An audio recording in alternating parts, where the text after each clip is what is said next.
rueful reference to that fact, and they also promise that this game will be a cracker. Well, this Villa side that Ron has assembled has its own goal scorers too. Dean Saunders and Dalian Atkinson have found the net 15 times in 12 games together. But Villa forced to make one change in defence today. Sean Teal missing for the first time in 70 matches, so Hugo Ekiog partners Paul McGrath in the centre of defence. Norwich keep the team that's won the last 2 matches, away at Oldham and home to Sheffield United, which means number 8 Darren Beckford gets a third comeback game in preference to 19-year-old Chris Sutton, who's one of the substitutes. It's first against fourth in the Premier League. Villa adrift of Norwich by 5 points. And this one of those fixtures which could really influence the final destination of the new Premier League title next May. Villa unbeaten for 13 games, but Norwich have only won twice here at Villa Park in 40 league matches. Dean Saunders on the ball for Villa. That went out of play, a Norwich throw.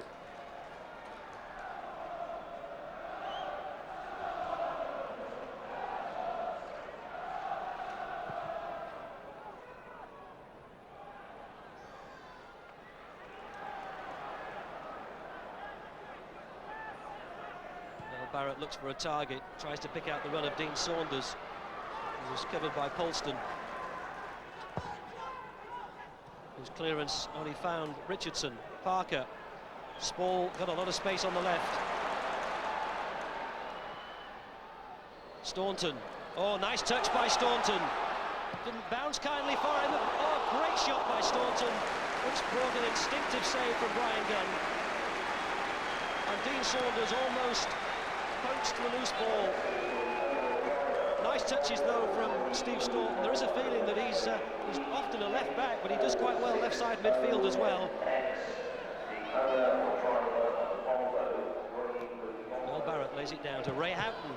Blocked, no offside. Staunton was put under pressure by Small, and Will Fox might be away. Fortunately for Villa, the ball ran out of play.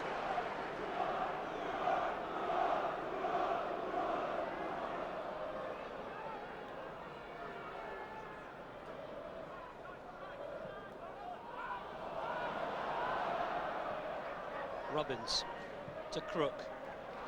He's whipped it out to the side, but Barrett looks favourite. Oh, tried to do something with it rather than just pointing it into the crowd as well. Houghton. Oh, it's a poor ball by Ikigo. This is Robbins. Oh, and the flag went up against Darren Beckford, and Villa have survived again, fortunately. Mark Robbins isn't too pleased, is he? That was a very nervous attempt at a clearance there by Hugo Ikiog in today in place of the injured Sean Teal. He gave it straight to Mark Robbins, who selflessly tried to tee up his partner Darren Beckford, who just got offside. Hard looks among the Villa defenders. Clubs like Blackburn and Arsenal will be hoping that Villa do them a favour today and prevent Norwich winning.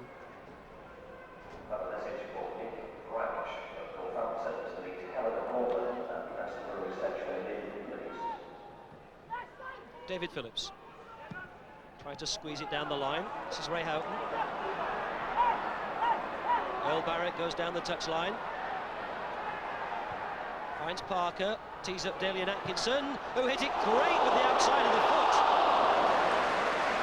Well, it looked as though that hadn't really fallen into the path of Dalian Atkinson quite right, but somehow he conjured up a terrific strike with the outside of his foot.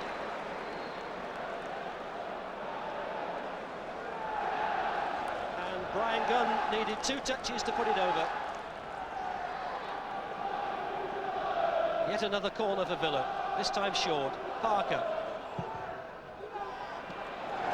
It was easily claimed by the Norwich keeper, who's had to make the only real save so far, with just over 12 minutes gone.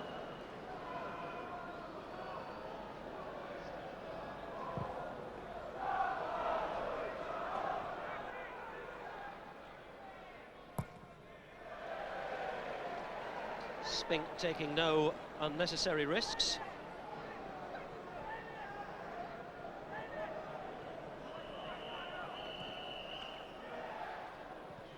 Nice touch by Ian Crook.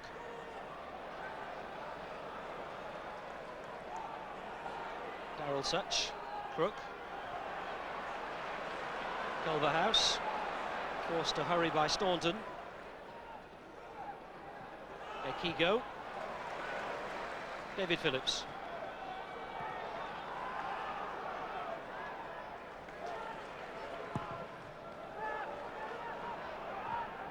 Good jump by John Polston. This time the flag stays down. Beckford might get to this. Over the top of Robbins. Earl Barrett's header out.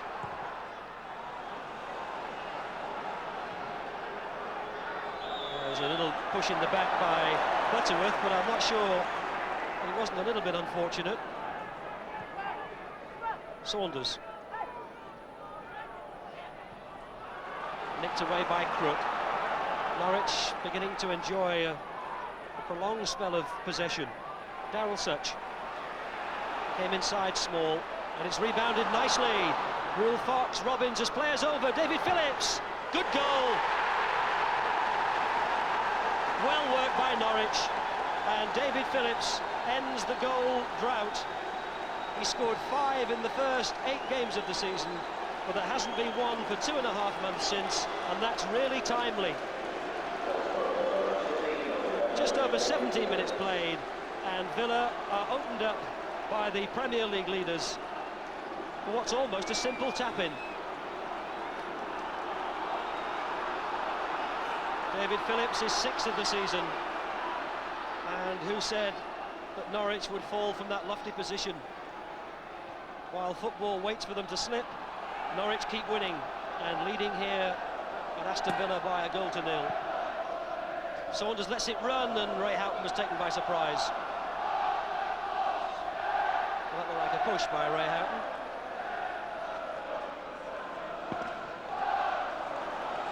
David Phillips, the Welsh international, opening the scoring in this crucial top-of-the-table clash. This time they're beaten offside. Rule Fox to run in on Spink. Robbins might poach this, brought down by Small. Corner.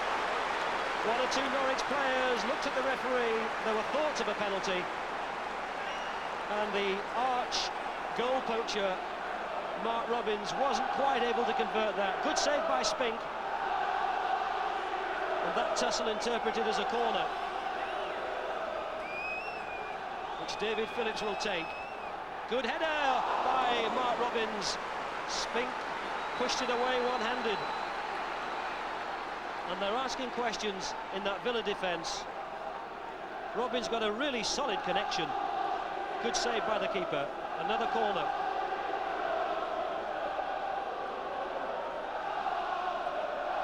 Phillips will take it.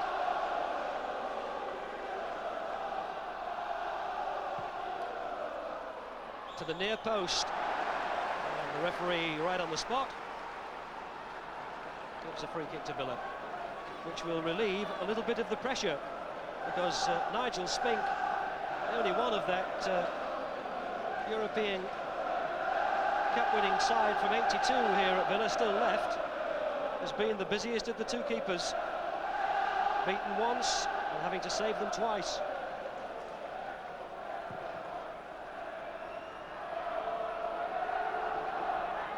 Bowen.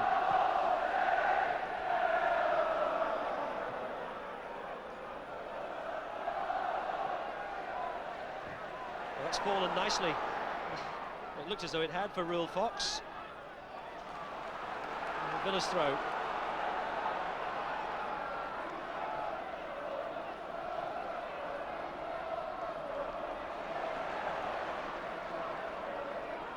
Brian Small.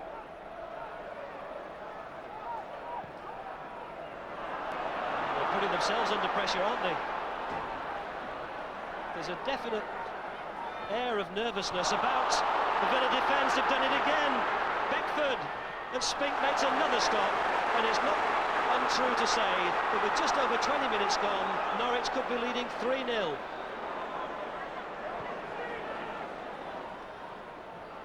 Ray Houghton stole it. Butterworth covered.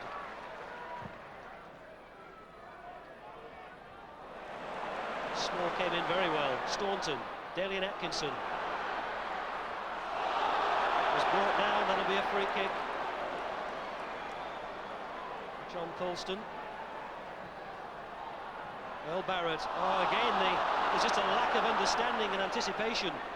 Darren Beckford. Rule Fox available on the right. That's Ian Crook sprinting down the touchline outside him.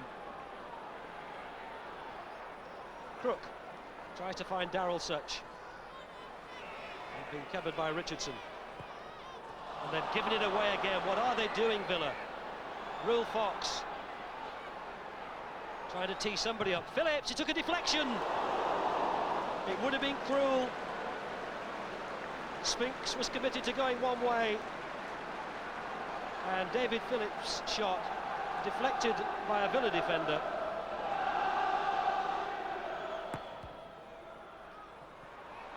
Robbins, a back heel there, was by Beckford. Phillips knocks it back. And Villa have survived again. Or have they? Phillips. Really long, and Spink just got his fingers on it, and he needed to. And he's shouting furiously at his defenders.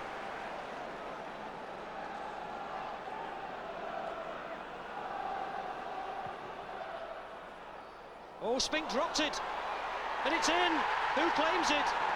Darren Beckford claims it, and Nigel Spink has dropped a howler.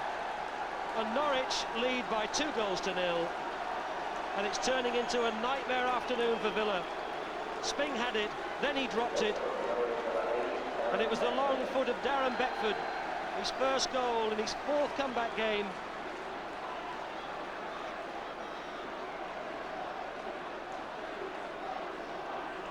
And it's no more really than Norwich deserve. 2 they've scored. It could have been 3 or 4. Well, half-time can't come quickly enough for Villa, I'm sure. Ron Atkinson isn't there. He's having a more elevated view of the game from up in the director's box, and he won't like what he's seen. Staunton. Small. Saunders and Atkinson wait in the middle. Hasn't come yet, maybe now. It took a deflection. Corner for Villa as we move into stoppage time at the end of this first half. Who's to say that a goal for Villa here might not change the whole shape and direction of the match. Richardson takes it. Gunn dropped it, missed it, Saunders! Whistle's gone anyway. Well, Saunders didn't put it in, it was stopped on the line, but the whistle had already gone.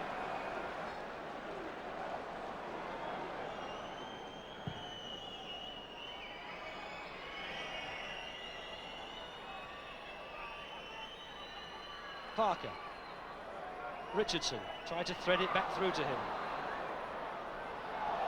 Ikiog. Ray Houghton. Barrett available again on the outside. Oh, it's gone in! Surely a mistake by the keeper. Brian Gunn will be as unhappy about that goal as anybody. It looked as though he was going to cover it all the way, and it went underneath his arms. He didn't get down quick enough. And suddenly, well, Villa have given themselves something positive to talk about in the dressing room at half-time. And maybe in the second half, they'll ask a few more questions of the Premier League leaders than they have in the first. Well, he's happy, Ray Houghton.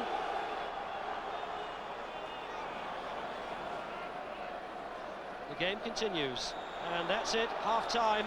What an eventful first half. If this was a match that was going to ask questions of Norwich's right to sit on top of the Premier League, they looked to have answered them all in a very positive fashion when David Phillips put them ahead after 18 minutes, and then Darren Beckford, having almost scored a few moments earlier, got the second on 31. But then right in the last act virtually of the first half, Ray Houghton has changed the complexion of the game again, and at half-time it's Villa 1, Norwich 2. Both sides begin the second half as they finished the first, and that Ray Houghton goal apart, Norwich will be hoping to pick up from where they left off. Good early ball in by Atkinson, Staunton, Small, Earl Barrett, Ray Houghton. Culverhouse made a mistake. It's 2-2.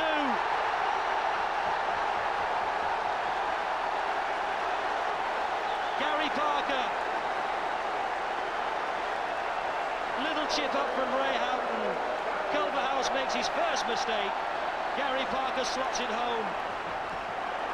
And that Norwich record of conceding almost as many goals as they've scored continues. And that maybe, in the final analysis, will be what cost them the title. Culverhouse made the mistake. And Villa couldn't have wished for a better start to the second half.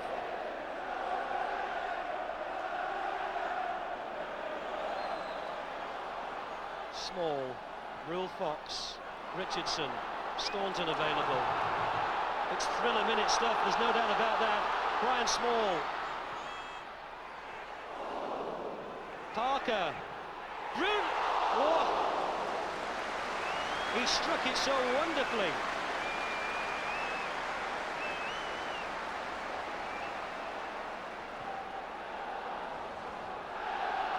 And until Gunn flew across and plucked that one out of the air, it looked as though Villa were sensationally going to take the lead.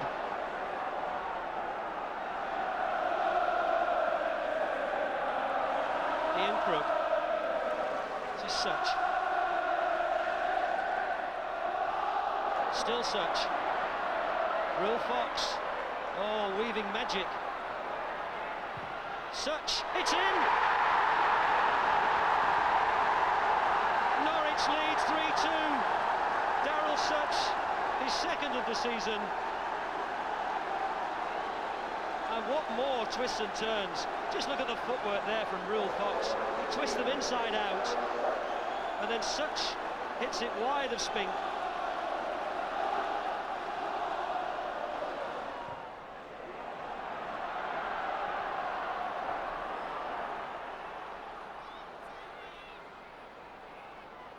Gunn isn't put under any pressure. He can come out of his area.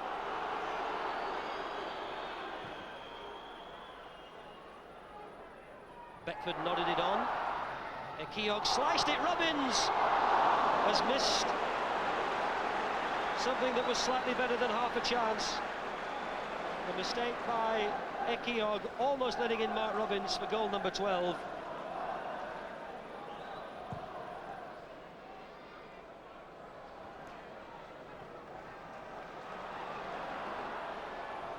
Parker, Houghton, Earl Barrett was covered by Phillips. Villa's throw. Inside the last 20 minutes.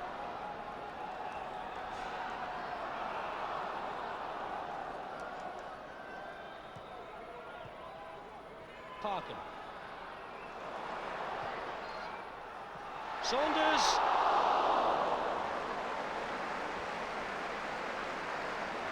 It just bounced wide of the foot of the post. Saunders, who stretched and got to it ahead of Polston.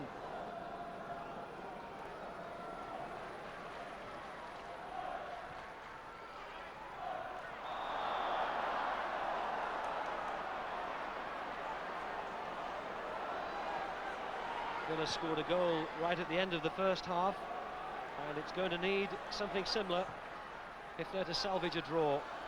Regis, Dalian Atkinson, still Dalian Atkinson, that came off the defender. That'll be a corner.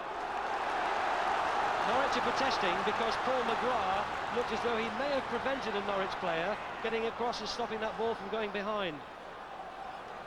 If he did, the referee didn't see it, the corner's given. Staunton will take it. 12 is Regis, 5 is McGrath. McGrath wins it. This will go out again to Steve Staunton. Daly and Atkinson won it. Oh, Gunn has clawed it over. Another corner. Brian Gunn makes amends for that mistake at the end of the first half. Driven in low and driven behind. Whipped in by Steve Staunton. Daly and Atkinson won it in the air. Then it was the defender.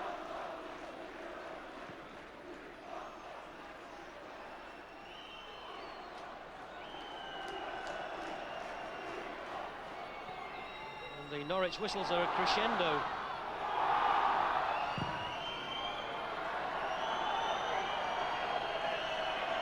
Still a Norwich ball, and they can eat up a little bit more time.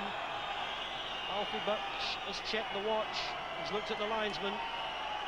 He's telling Norwich to get on with it. And there it is. The Premier League leaders, Norwich, win 3-2 at Aston Villa in a really thrilling match. Ron Atkinson shakes hands with his rival number there, Mike Walker. This was a game which really did test the quality and the aspirations of these sides, and it's Norwich who've come out on top. And Ron Atkinson will be happier with the way Villa played in the second half. But the adulation is accepted by the victors. Norwich confirm their place at the top, and with virtually half the season gone, beginning now to look like really serious contenders for the title. Villa 2, Norwich 3. We were sloppy when they scored. We weren't very happy with their third goal. I mean, managers are never happy about goals you concede, but in a funny old way today, we were very disappointed with the 3 we did concede, and that's taking nothing away from Norwich. And then we had things happening, or Pepper in the other end, and it just wouldn't go in for us. I still thought we could get back. I still thought we could stop them winning, but there you go. What we got, I don't know, about another 4 or 5 points and we should be clear of relegation. That's surely not the way you're thinking. Well, that's the way I'm thinking. I'm not negative about it. What I'm saying is you've got to be realistic. I don't think we'll be down there, obviously. But, you know, people say to me sometimes, well, you're 4 points clear, you know, whatever. And today we've gone a bit further ahead, I believe. But, you know, I'm concerned to staying away from that bottom end. But I think the team's good enough to stay in the top 6. And but they've got to prove it week in and week out. It's still only coming up for Christmas, and you know, each game we win, there's going to be a bit more pressure on, so we've got to test it. Here tonight, we've got Niall Quinn for you in the Manchester derby tomorrow. What price the hat-trick for the 3 Quins? Nice little treble that would be for someone, eh? Mark Cooper, 5 goals in his last 4 games. A real favourite with the Orient fans. Super Cooper to them.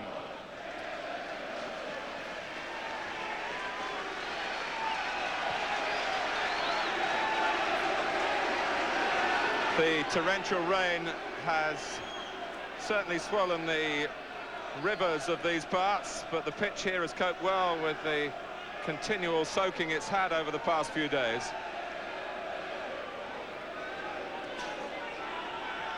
Both teams keeping their team lineups very much under wraps here. It promises to be a tactical battle.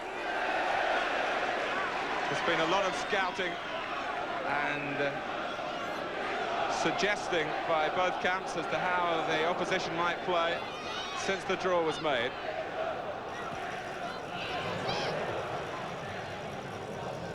And Lambert trying to force an early corner. Stayed at school, James Lambert, and played for the youth team last season very successfully. Now come into the football club really for the first time as a first-year professional. I don't think it was so much the 1-to-11s we were all concerned about, Martin, but what kind of formations that Peter Eustace and Mark McGee were going to employ. And that was the thing that was keeping everyone guessing, particularly Reading. Off goes Taylor, one of the 2 strikers for Leyton Orient.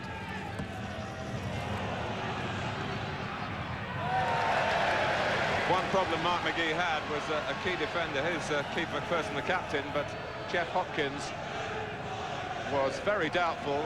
They've done well to patch him up and get him out here tonight. Kevin Hales. Leyton Orient with a nigh-on perfect home record, but, well, you see the other side of them in away matches. It hasn't been a pleasant sight for their supporters.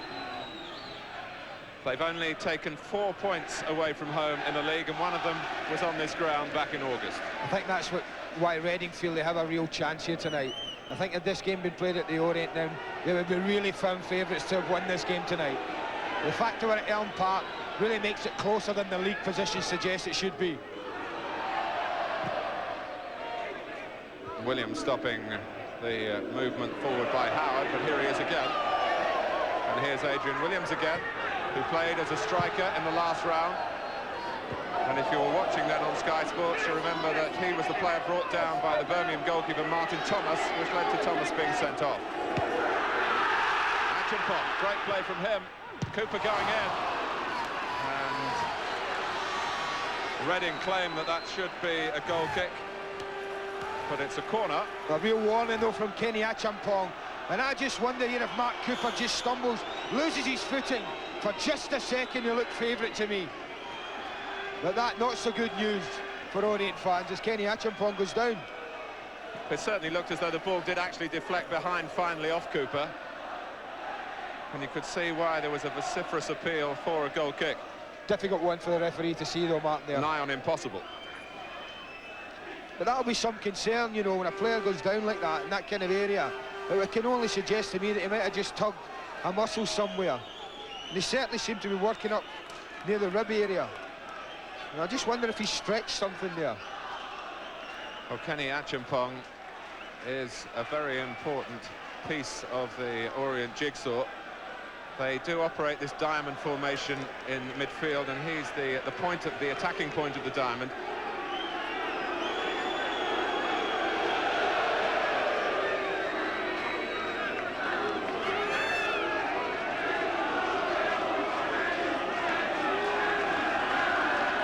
Well, they're having a good look at him.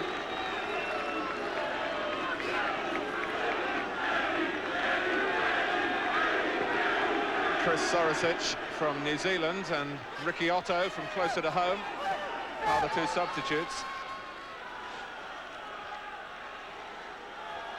Acheampong will soldier on. Simon Libbett to take the corner.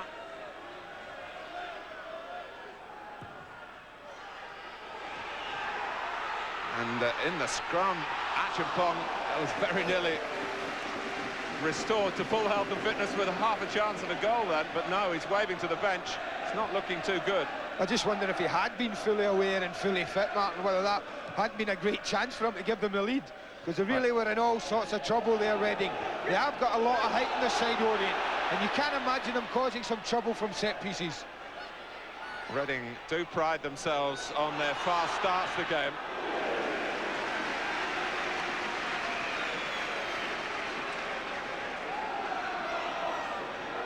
There's plenty of activity down on that Orient bench, with Kenny Acheampong uppermost in their minds. I think what they'll try and do, Martin, is to keep him on as long as possible.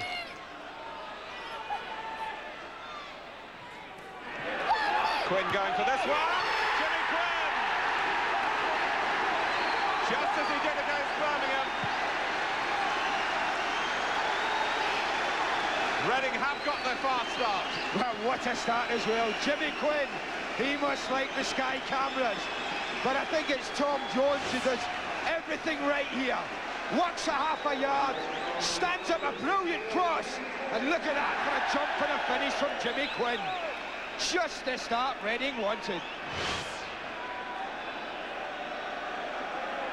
So Quinn picked out by Mark McGee quite understandably as such a main man, not just in terms of scoring goals, but the way he influences others around him and dictates the shape of their attacking style.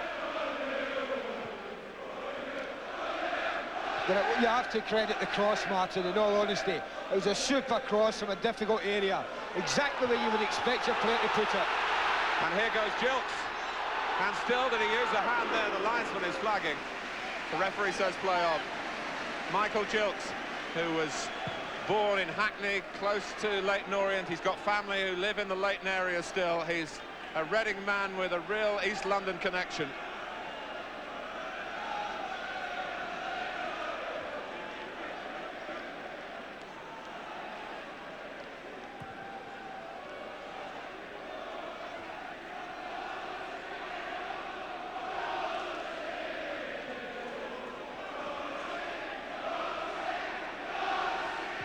Reading, who believe they're falsely placed in the lower half of the second division. Leyton Orient, who started the day second in that same table. And Kenny Acheampong is still moving gingerly around the centre circle, but still on the pitch. But yeah, Ricky Otto getting ready, as you can see. Not for long, I would suggest, Martin. What a start that is for Peter Eustace's side. Lose one of their key players within 3 minutes and a goal within 5.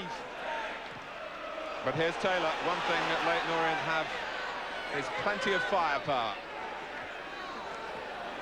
Remember that they were 2-0 down, 3-1 down at Dagenham 3 weeks ago, and still came back to win it 5-4.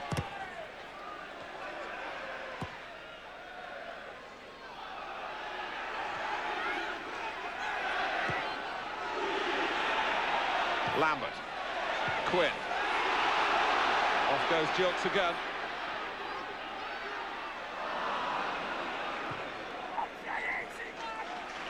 Let's get a quick word from David Livingston on the far touchline there. David. Martin, during the goal, here's the substitution coming now, Ricky Otto's coming on. During the goal celebrations, Peter Eustace came down, he talked to Acheampong about his injury, obviously decided they couldn't go any longer. Here comes Ricky Otto now.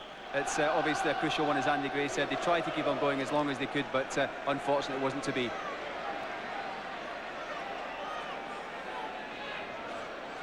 Well, Ricky Otto doesn't seem to have a shirt on at the moment.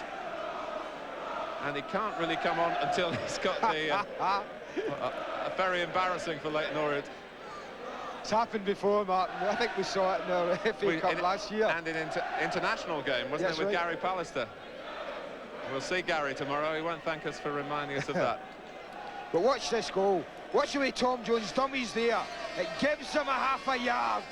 And I tell you what, he stands up a great cross. But look at Quinn. It's a standing jump, the most difficult. But he finishes quite beautifully. Well, we talked about Mickey Quinn. Jimmy Quinn's done his bit. It's down to Niall Quinn tomorrow in the Manchester derby for the treble. I'll tell you who won't be happy seeing it again. Keith Day won't be happy in the Orient defence, and I don't think Peter Eustace will be happy about him, because he was miles away from Jimmy Quinn when the cross was played in, and he just couldn't get near him. Ricky Otto is only just back from injury himself, but he played in a reserve game on Wednesday and scored 4 goals.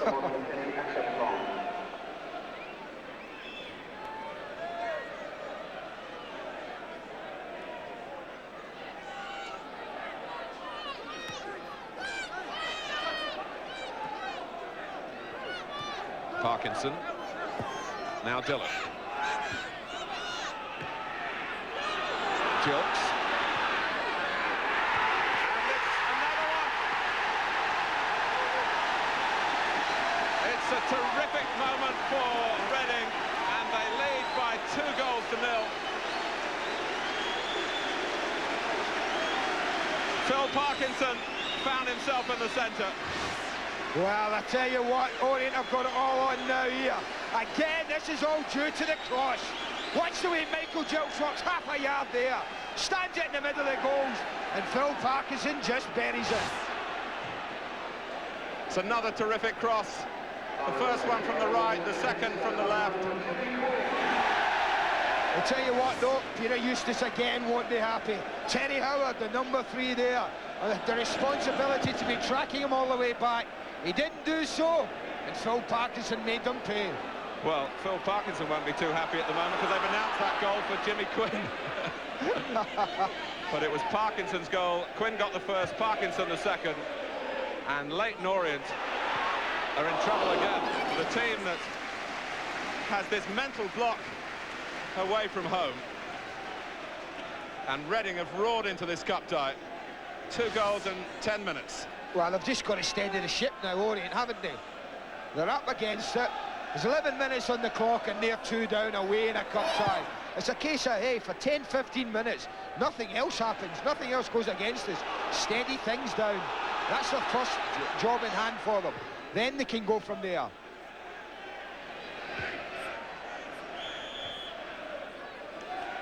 I mean, they look shocked, Mark. They're looking around at the Orient players as if they can't quite believe what's happened.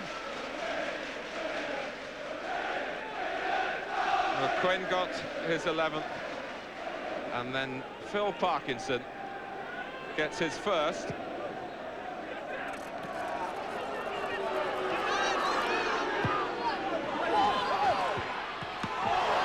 And with Cooper's current form, Steve Francis has got to be very alert.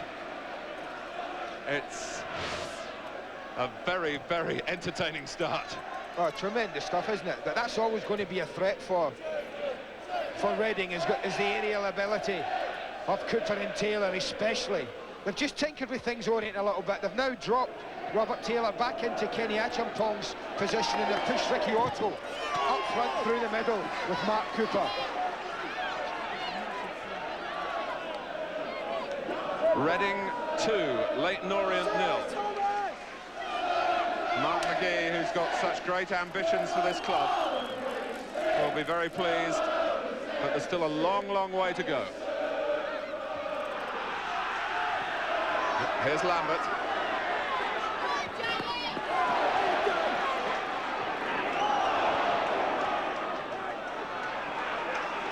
Well, the run started from very deep. Cooper.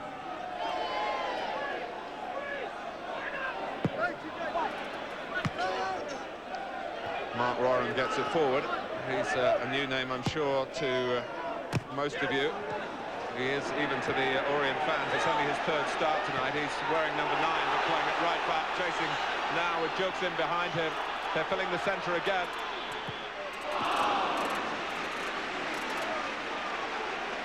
What a pity, he's going out for a throw-in, Martin. Away back underneath the gantry here. And what a shame, because that was a super move again. Reading really are fired up at the moment.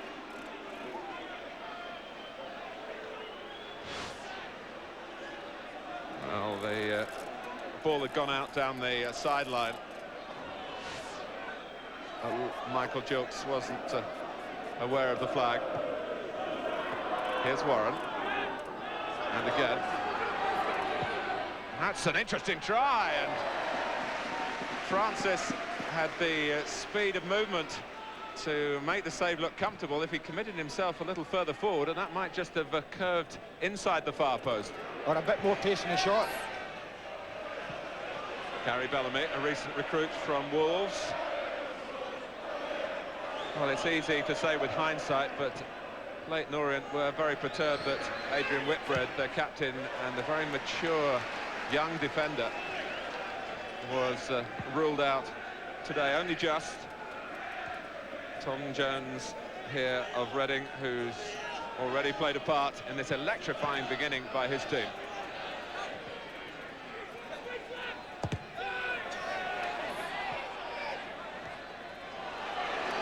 Dillon.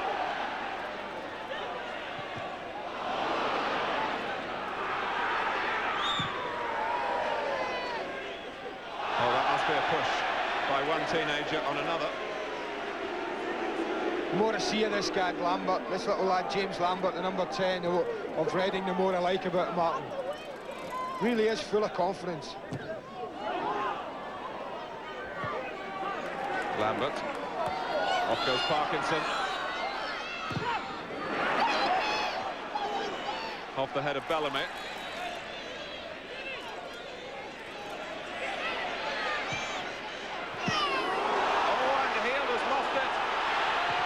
Jokes trying to follow in. It was Quinn's shot. Dillon. Now Lambert.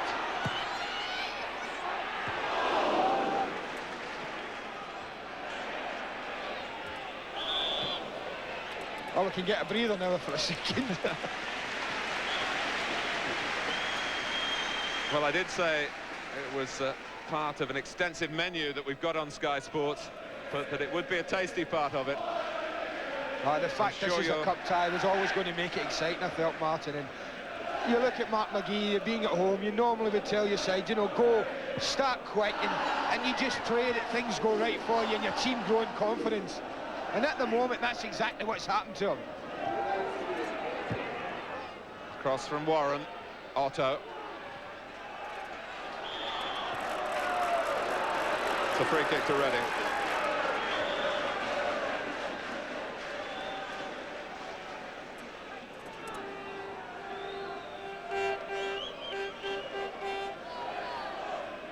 the injury to Jeff Hopkins gives us a chance to look again at how Phil Parkinson made it 2-0.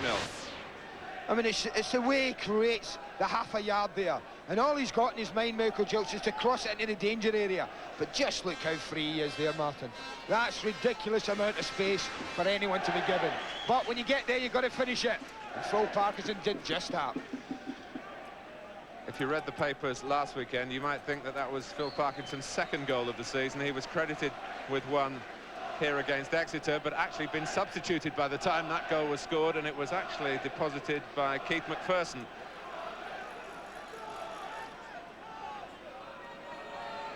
That game finished 3-2 against Reading. So no one will be counting any chickens here, despite this beginning of such magnitude in the second round of the FA Cup. The third round to come live on Sky Sports tomorrow.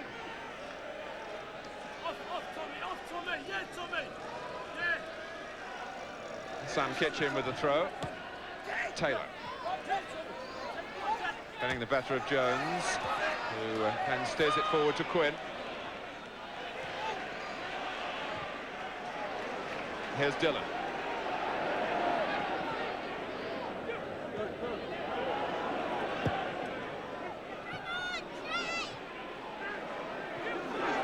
Gilks, Lambert's gone through the middle. Taylor's there as well, and Quinn. Still Gilks.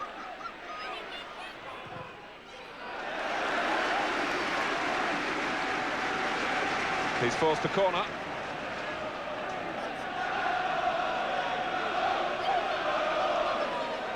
Leyton Orient have pulled everyone back.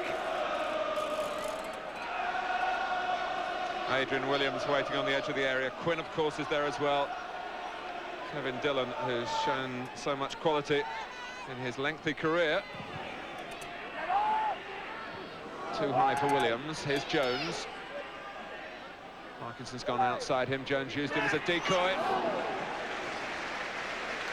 Well, it's Paul Heald's third game back in Orient's first team. 2 comfortable victories at home in the previous 2. This is a different kettle of fish. Well, I'd be happy to get this one, Martin. He really will. He's hardly touched the ball in 20 minutes and he's 2 down.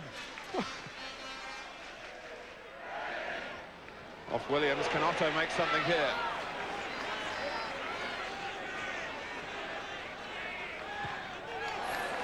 He's kept in by Jones.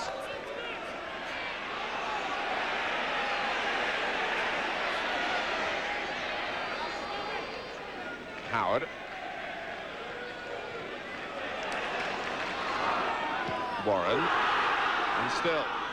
And still. The 18-year-old really was going the direct route to try and lift his team back into a cup tie that might have been put beyond them already. This is a fabulous little tussle between an 18-year-old and a 19-year-old. And whenever one gets the ball, he's prepared to take people on. Matt Warren, when he's gone forward, loves to drive in and get into the box. And young Paul Lambert against him loves to do the same, but neither of them particularly great at defending, and that's what makes that tussle so fascinating. Livett. It was signed from West Ham. Forward by Hales, met by Williams. Well, the Reading supporters created a rousing occasion here for the first round tie. Although before the game started tonight, their optimism was slightly scarred perhaps by the team's failure to win any of their 3 games since then. But they've certainly found their voices tonight. They lead, Reading lead Leyton Orient by 2-0. Jimmy Quinn and Phil Parkinson.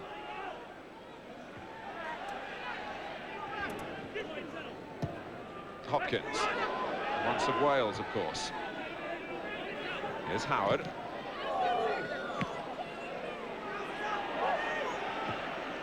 The header by Hales. On from Cooper.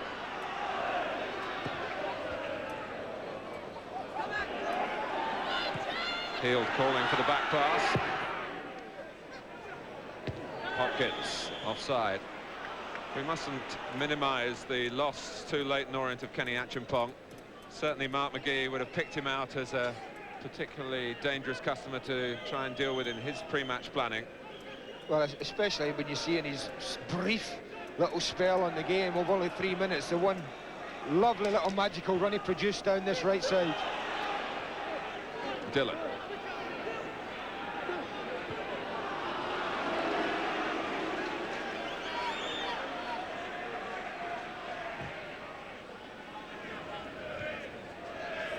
Header by Quinn, then by Dillon.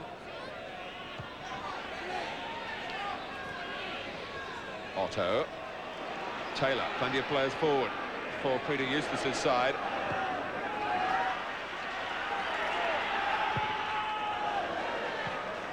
Well, that's the confidence of Reading. Francis clipping a ball out to Williams, and Williams saying this time they can pick the ball up, give it a bit more of a wallop.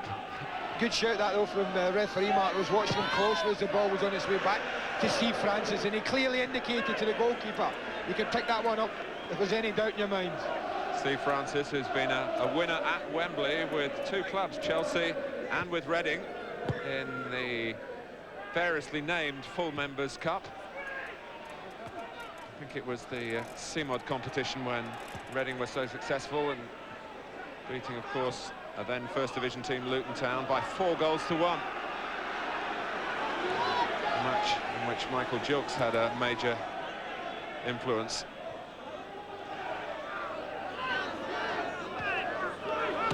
Warren. Leyton Orient looking for something of a lifeline here in the shape of halving this early deficit.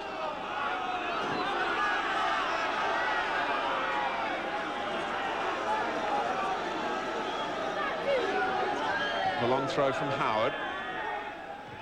Day going for it by the near post. One back by Livet just for a moment, then by Howard again. Plenty of bravery in the defending.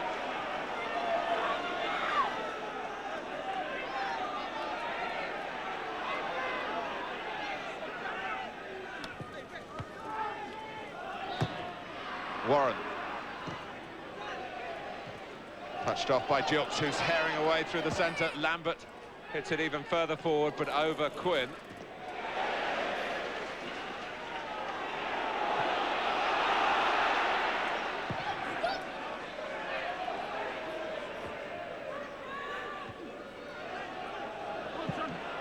Quinn.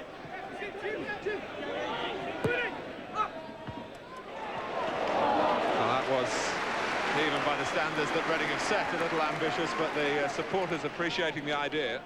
Yeah, but Orient have steadied the ship a little bit now, Martin. They've now gone 15 minutes and haven't conceded anything now, so they'll be gaining a little bit. And if they're going to get back in the game, then certainly this near side, this side where James Lambert and Mark Warren are directly against each other, it looks the most likely area where an opening is going to come from. Reading on the right-hand side have Tom Jones playing there, who's a better defender than little James Lambert, and I would suggest that if Orient are going to get back in, perhaps this near side might be the way through for them. Gilks. Quinn needed it played to feet in that particular situation. Cleared by Warren, wanting Otto to chase. The versatile Williams clearing.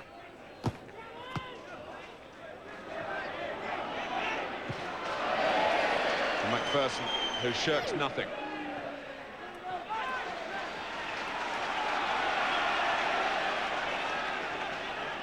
Keith McPherson, like Simon Livet on the other side tonight, grew up through West Ham and their youth policy, and like Livet, had just 1 league appearance in Hammers colours. Slightly different generations though, McPherson the older of the 2. Cooper. Here's Howard, who scored a hat-trick last Saturday. An altogether different affair, a 5-1 romp at home to Mansfield. They've had so many games like that on their own ground. They've got to put that form into an away performance soon. Sam Kitchen. Well, he's got the right surname, hasn't he, when Leyton Orient got to the FA Cup semi-final back in '78. Kitchen was the name then. Peter who scored 7 of the 9 goals in that cup run. Although they both come from Yorkshire, there's no family connections. A good little build-up that was, Martin, and it shows you that with people like Sam Kitchen on the left and Matt Warren on the right, they have got wide players who are prepared to get forward and get in there and cause problems. A header from Howard. Warren. Hopkins didn't get it very far. Intercepted by Cooper. Livet. Not quite strong enough on the ball against the crafty Kevin Dillon. Quinn.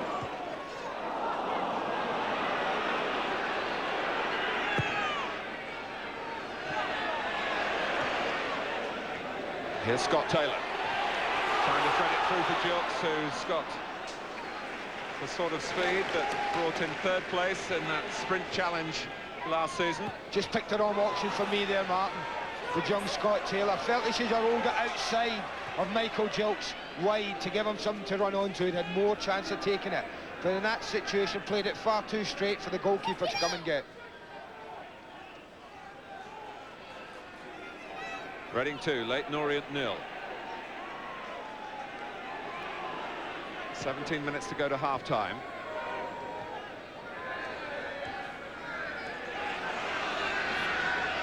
It's a splendid start on an unparalleled weekend of footballing entertainment here on Sky Sports.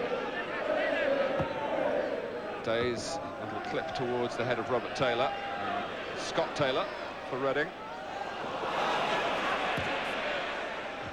Cooper. Otto was flat on his heels. He didn't expect Cooper to direct a header anywhere near him in that situation. And he's just been told by Cooper that he might have been a little more alert. Gilks. Dillon. Is Gilks running out of room. He's been quite brave, Mark McGee, Martin, in respect that he's gone deliberately in a man-for-man situation with McPherson marking Otto and Williams marking Cooper. And if you're not used to playing that sort of system, you don't always get it right. And here comes the free man for Leyton Orient, Kevin Hales, allowed to go a long way because of that type of marking. Players backed off. He didn't come out quickly and attack the ball. And here's Scott Taylor, certainly attacking Leyton Orient. Gets the run against Bellamy, who then is able to deal with a rather disappointing cross. That's a fine example of how important the final ball is in football. When Tom Jones got there and produced one, Reading got a goal. Scott Taylor got in the exact same position, couldn't produce the cross.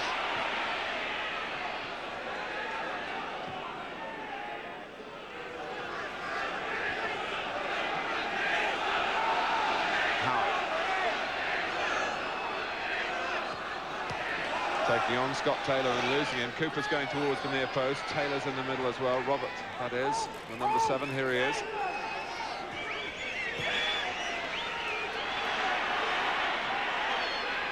Back from Kitchen. Livet. It hit Hopkins.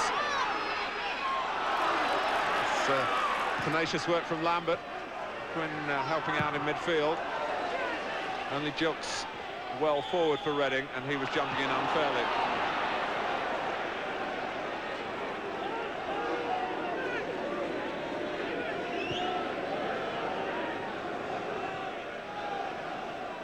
Hales.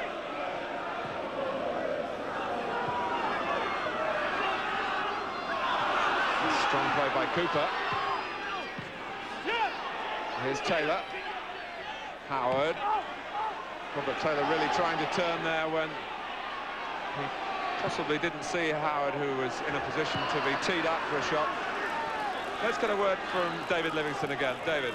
Martin, Peter Eustace is down in the dugout just now. You can see how desperate he is to try and rescue this game. He's been up and down from the stand about 3 times. He's standing there. The linesman's been having a word there with him because the home fans have been very agitated about his coaching, his very vocal coaching from the side. But so far, he seems to have kept it just under control, but only just.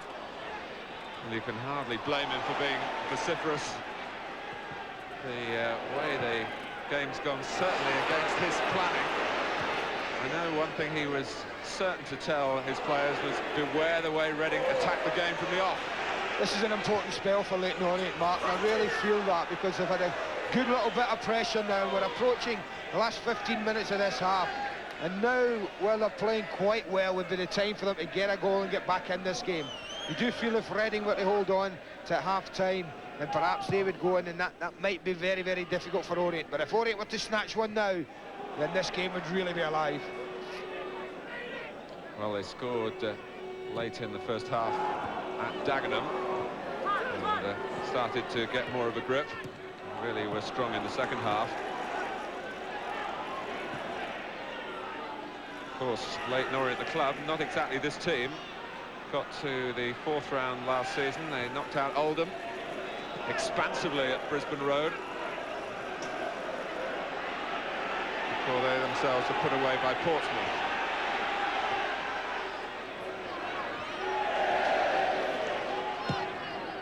Warren, misheaded by McPherson. Jones, pressed by Kitchen. And a throw to Leyton Orient. That's where Tom Jones does well for them defensively. Played right back against Birmingham here in the FA Cup tie previously. So he's quite comfortable when he's involved deep in his own defence. And it's the referee who gave the decision that the ball had gone out of play.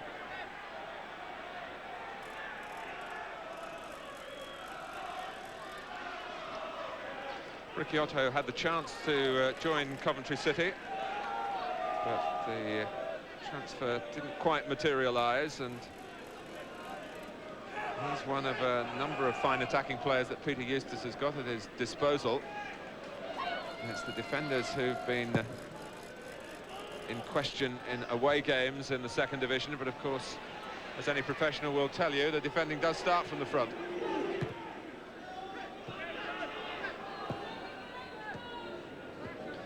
Bellamy. Now goes Dillon, just losing his balance. The ball with Howard. Quinn. Jones, now Dillon. He's got great range in his passing. Shortish ball to Gilks. Deflect from Scott Taylor, who goes on into the centre. Gilks might go for goal. Beaten out by Paul Heald. It's with Lambert now. Oh, he's made something for himself, perhaps. But a little cameo of what really excites the fans here at Elm Park. A little reminder of what he was capable of against Birmingham the last round. But it's Michael Gilks here who gets in here and strikes a really ferocious shot. Again, watch the way he creates just half a yard. Strikes it. And I think as that ball came back, it went through Scott Taylor's legs. So that a real let-off for Orient. Offside. Francis cuts out the cross in any case. What he's given them tonight, Michael Gilks, Martin, is a real threat over the back. He's got a pace about him that I don't think Reading had in the last tie against Birmingham. Well, Lambert is on the left, and he and Gilks could interchange, because there is a feeling here that Gilks will give you perhaps a couple of games playing up front, but he's of more long-term use playing in wide positions. Of course, Adrian Williams played up front in the last cup tie, but is needed at the back in this formation. It's a very flexible philosophy that Mark McGee has.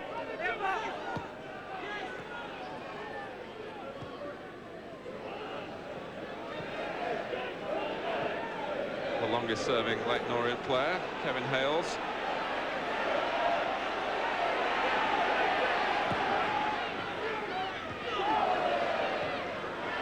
Day. Taylor. And again, Kitchen had made a good run in the first place from the left-hand side. This is fascinating stuff, Martin. It's a pity that the people at home can't see what's going on off the ball. When people like the number 4 of Orient, Kevin Hales, are bringing it forward. All you've got is the Reading players all man for man against a red jersey, following them everywhere. Kevin Hales is bringing it forward, looking for someone to be a little bit slack. But as I've said before, when you play this rigid man for man, you have to do it for 90 minutes. Well, you've got the competitive element. Witness Phil Parkinson here. in this cup tie, but you've got sophistication and style as well in the second round. In the way this battle is being fought out here, with plenty of brain in the play.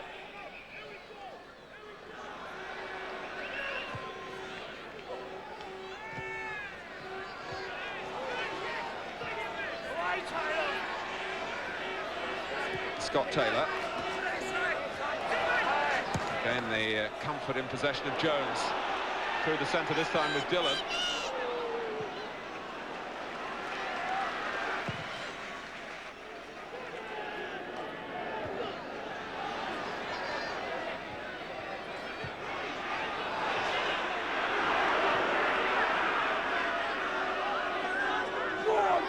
Well, the ball, as you see, wouldn't run out for Williams, but it will now. It gives me an opportunity just to remind you again what's coming up on Sky Sports in the next few hours. Starting tomorrow, a real spectacular with Wycombe Wanderers against West Bromwich Albion. That's the same stage of the FA Cup, of course, the second round.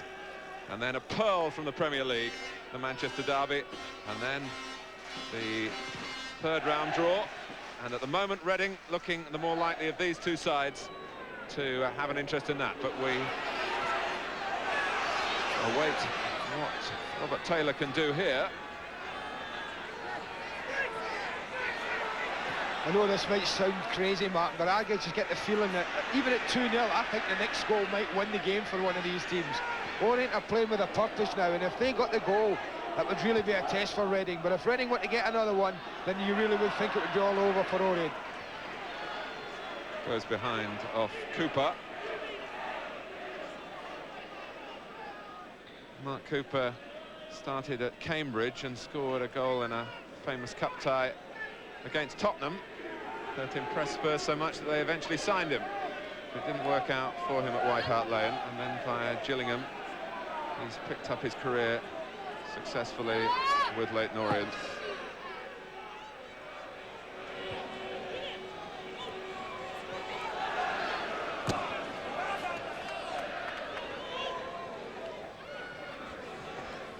Orient's throw.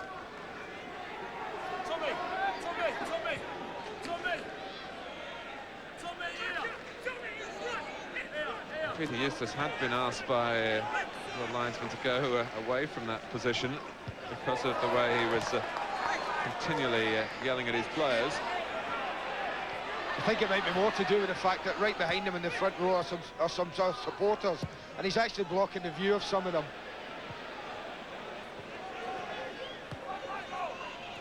Bellamy. Well, no one wants to have their view blocked, whether here in the ground or watching at home, of a cup tie that has been alive right from the first whistle. And although Reading, as Andy says, hold the advantage strongly in terms of the two goals, Leyton Orient have had a great deal more of the ball. 5 minutes left in the first half. And they've got a corner.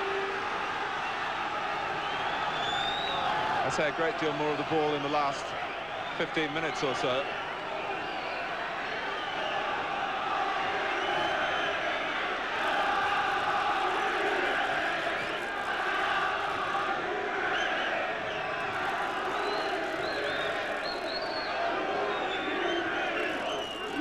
Livett's a real danger at the set pieces. He's whipped in with his good left foot the ball towards the near post.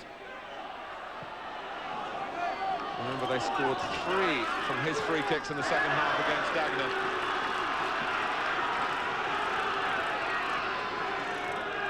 He's got another chance at another corner. Dillon going back to play his part in the defending. This is when the discipline really matters, when you're defending situations like this, approaching half-time.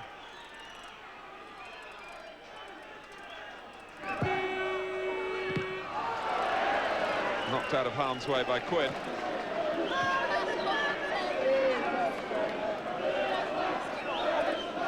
Warren with the throw. Now Taylor.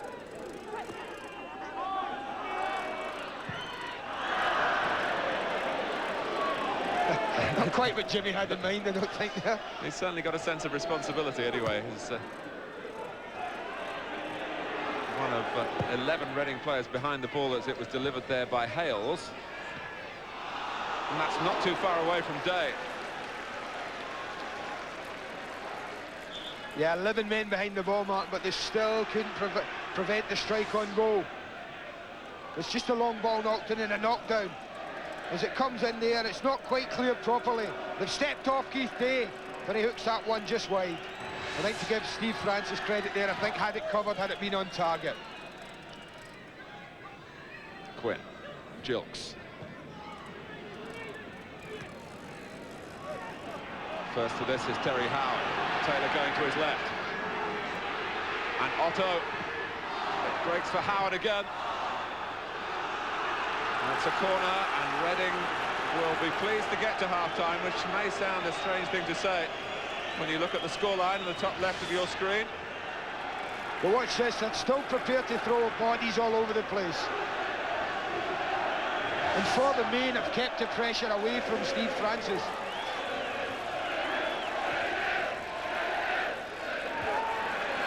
Yeah, by McPherson.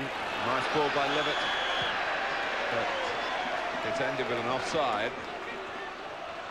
And more important for Reading, it gives them a chance to just sort themselves out. The experienced players like Jeff Hopkins to say, come on, couple of minutes, concentrate. The skipper's doing the same. Keith McPherson, just concentrate for 2 minutes, get in at half-time, get settled. Because if you'd have joined this game in the 15th minute, Martin, not knowing the score, you would certainly feel that Orient were well in charge of it.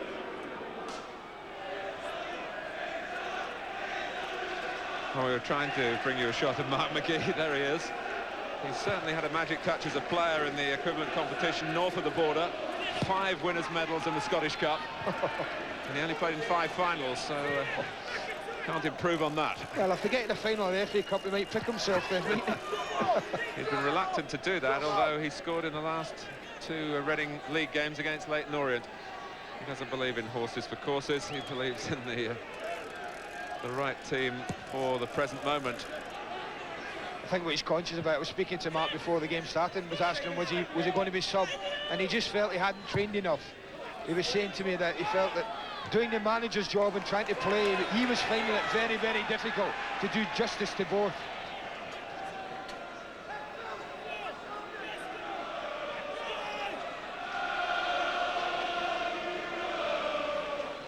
Jones. Gilks. It's going to be another precise cross, which was the feature of the 2 goals Reading have scored.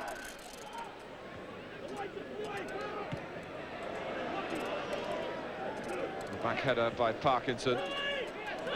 Dillon.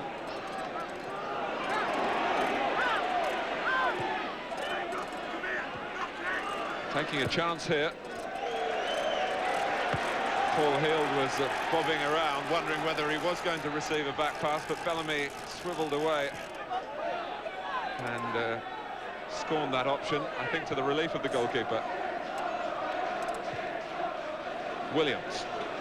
Scott Taylor setting off through the centre.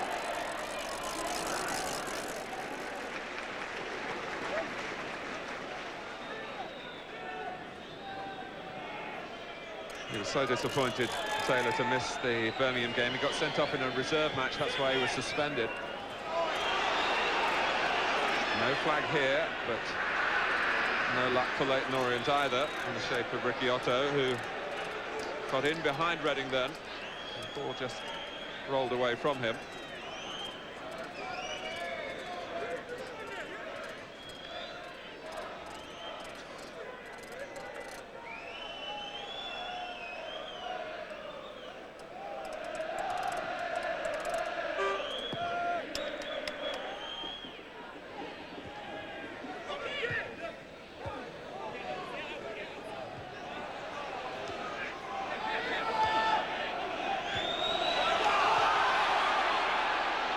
Gilks.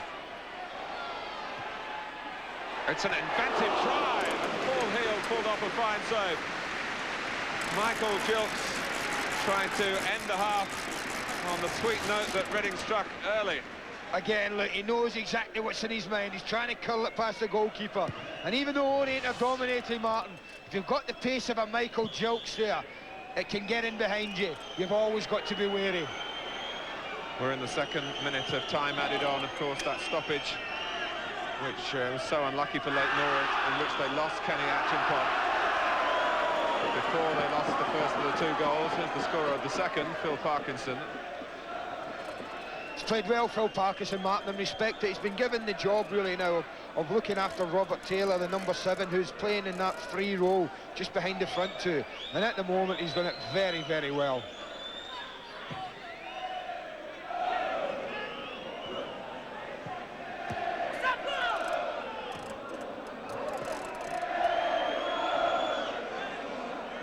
Throw to Leyton Orient.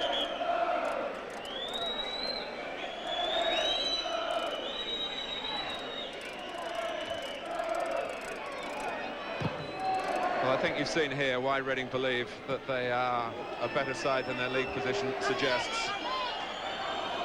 A team that has impressed in the way that they have played and in their league position, Leyton Orient, have had to look to their character, and they've shown enough of that to give their supporters some hope for the second half. And if they could snatch a goal back here in the few seconds that remain before half-time, Reading would feel that much of the good work that they put in the first half would be somewhat ruined.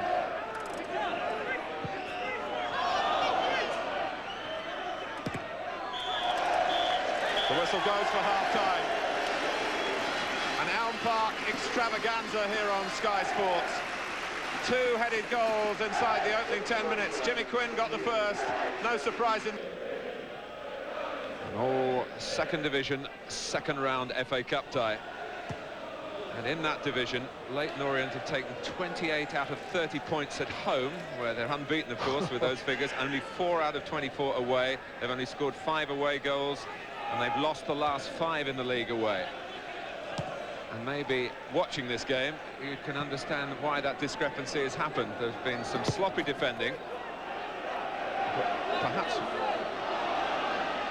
what is hard to fathom out is how they can score goals so freely at home and not have the conviction in front of the opposing goalkeeper, who's Steve Francis tonight, let me remind you, when they're suffering from this travel sickness.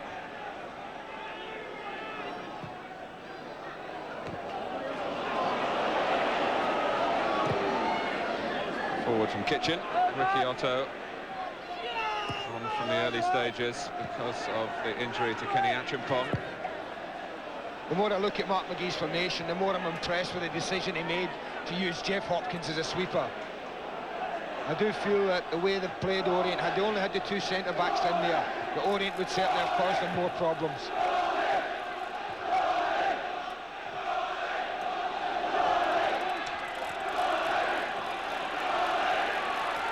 Confident work on the ball from Scott Taylor. Here's Dillon, who's never lacked that commodity of confidence, who's never lacked a comment or 2 as well. Lambert. Really going for the heart of Leyton Orient and not really spotting a pass that was on to the left, where Scott Taylor had continued his run. Libet.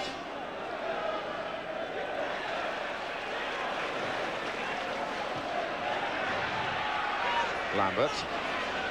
Dispossessed strongly by Warren.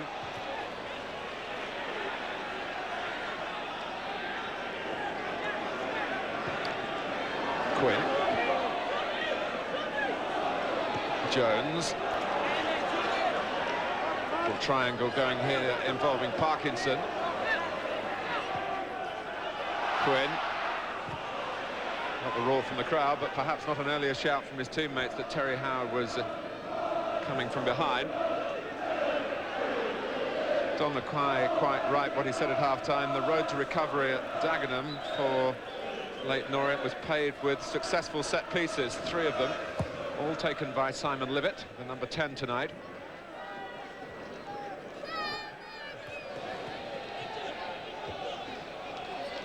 And of course in that game there was also the advantage of the full-time training as the match wore on. There is Simon Libet. Free transfer from West Ham.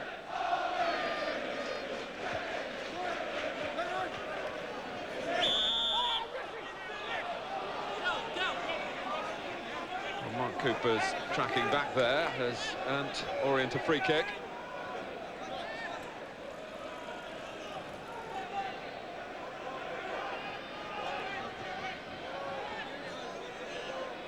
So here is just the sort of set piece, perhaps, that happened 3 weeks ago for Leyton Orient, but the delivery not quite as good by Livet then. It's still bubbling dangerously. Otto is in there, and still.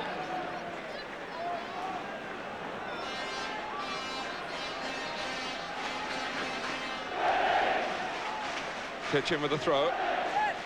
A boy from the black stuff used to tarmac the M62 until given a late chance in full-time football at the start of this season. Here's Livet, prefers them on the left foot. But again there, Jeff Hopkins, the spare man, is the important one, Martin. As Livet gets through for the shot, who's the first one to come and meet him? It's not often that you can leave a man, but Jeff Hopkins is the one there. He takes it upon himself to rush him into the shot, and that's a crucial decision. But what they're doing very well is they're stopping shots on target. It was noticeable in the stats at half-time how they've only hit the target twice, Orient, and that's a sign of good defending.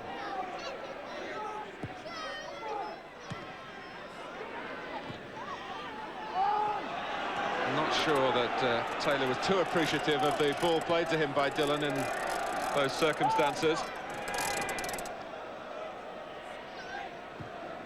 And Robert Taylor for Orient, with Warren pushing on from the right side again. And this tussle of the teenagers. There's Robert Taylor, who began his career with Norwich City, didn't make the grade at Carrow Road.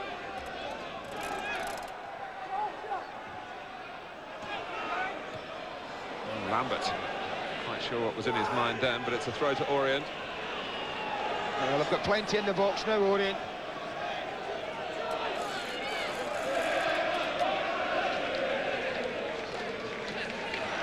There's the first man, but via the back of his head, it's gone behind for a goal kick.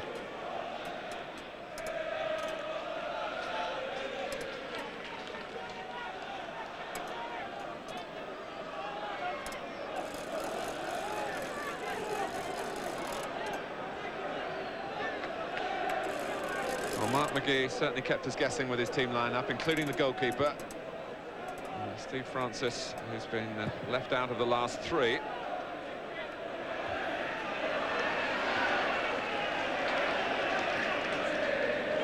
Cooper's back heel. Howard. Otto is offside.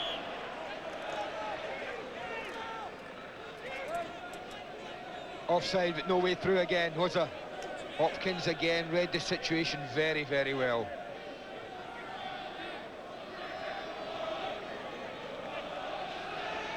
But they need more, Orient. They need someone really like Simon Livet or Terry Howard to be getting forward, to be helping the two front men as well. I know Robert Taylor, number 7, is always going to be doing that, but they need more numbers than that. They need someone else from that central midfield area to be making runs in behind the Reading defenders.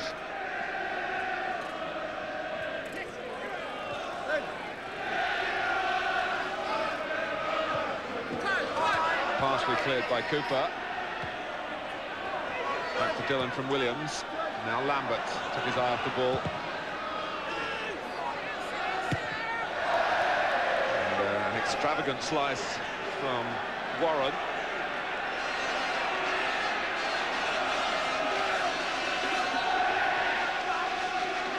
Reading looking now for the comfort of a third goal.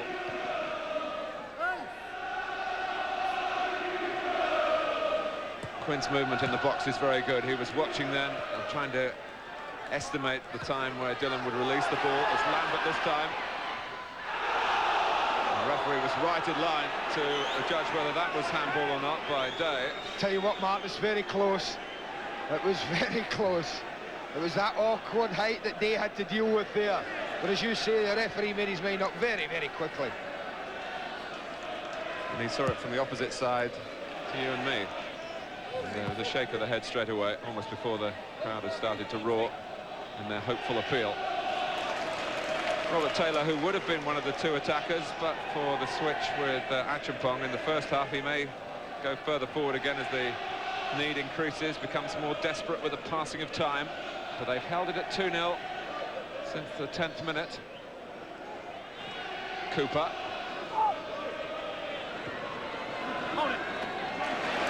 Francis caught it well and used it well. Levitt getting it back for Leyton Orient. Kitchen's throw. Here's Hales.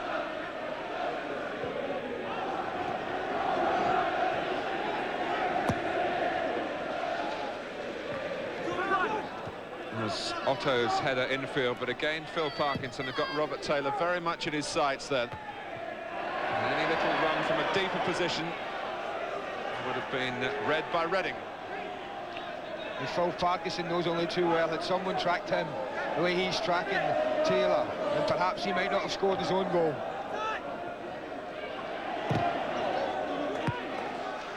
His goal for his own side.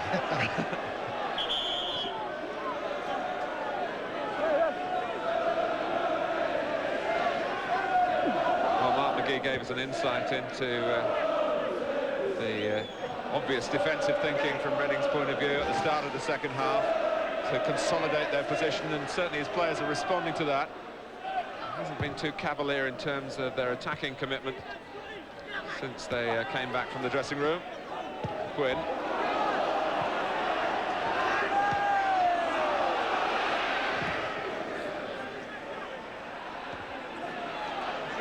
Header by McPherson. Here's Gary Bellamy. Cost something in excess of £30,000 last month from Wolves. Ricky Otto. It's a good try, and it was held by Francis, with Cooper coming in case of any real fumble. Well, it was an excellent try from Ricky Otto from quite a way out, but he gets 20 behind it. And Steve Francis is full stretch to stop that one. And this kick by Tom Jones, there haven't been too many of those. Otto showing well again. Here's Kitchen. Lambert slipping. Potentially a crucial moment. Taylor. It did lead at least to an effort at goal from Leyton Orient. And James Lambert might have ended with a flea in his ear if that had gone in. I mean, first of all, he's back defending, which is good. A real plus point for him, but doesn't quite deal with the clearance as he should. But the shot was really quite tame. I think the Reading fans would like to see the ball a little closer to Michael Jukes at this stage, and Lambert doing his work in the Orient half. I think we're going to have a look at that incident where Reading were claiming for a handball, Martin, and just we'll get a view of it here as he comes in from here, and it's at that awkward height, you see it there.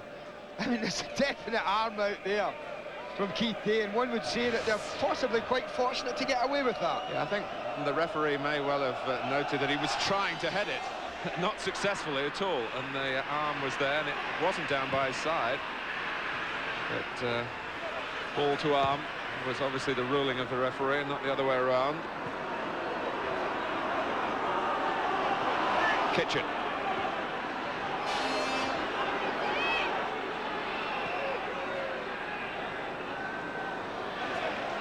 Warren. That was unlucky, Martin. They actually opened them up quite well. And certainly young James Lambert is finding out what football really is all about. A wide men, the hardest working positions probably in football, these wide men these days, when they have to go forward and back. And certainly James Lambert's finding that out tonight, because Mark Warren really is trying to test them all the time.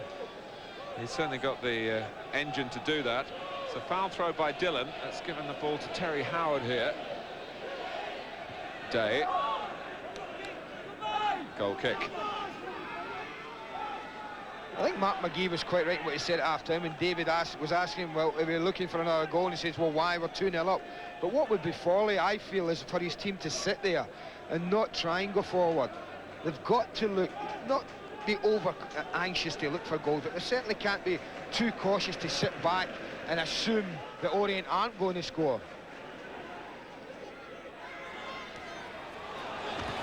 Here's Howard. Typical buccaneering run from him. Good play defensively by McPherson. A foot higher, and that was a tremendous cross. Well, you haven't seen McPherson jump.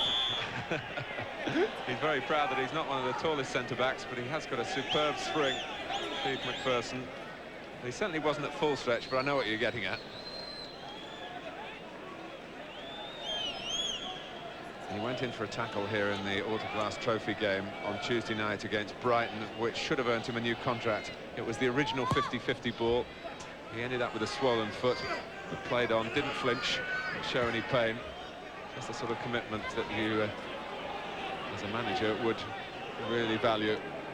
Sort of example you want from your skipper as well, isn't it? Here he goes again. Jones, Gilks and Quinn, the main men in the middle.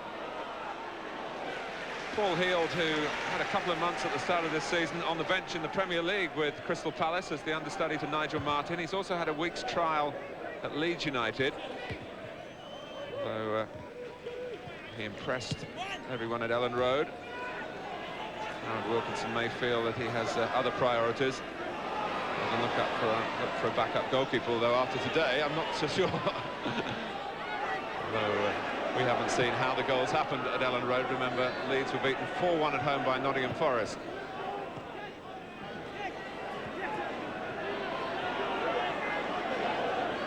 Hales. First and putting everything into the header. Plenty of possession again from Orient, but at the moment, very little penetration when it matters. Reading are able to get to them. The Brisbane Road pitch is bigger. It's one of the biggest in the country, and that obviously suits this way of playing. But there's no room here at Reading for Leyton Orient at the moment.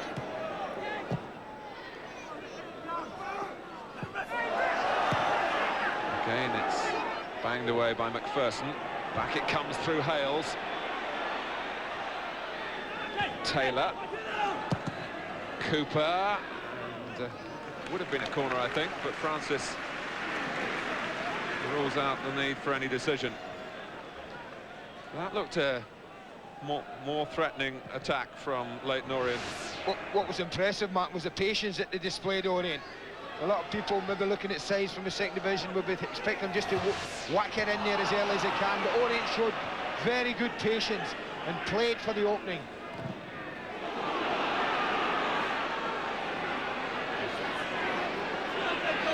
Well, that's the kind of real resolve that Leyton Orient want spread throughout the team. It's come from one of their defenders, Keith Day, with a swashbuckling run then. Parkinson, headed back by Howard, who'd filled in for Day. A lot coming through Kevin Hales.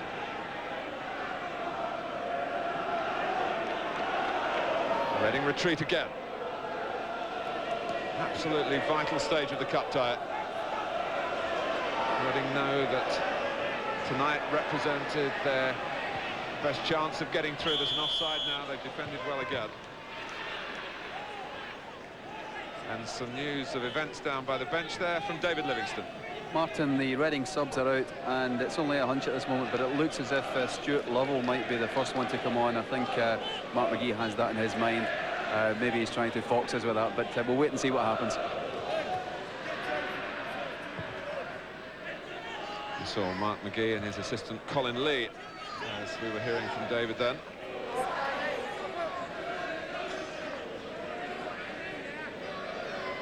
Warren's throw.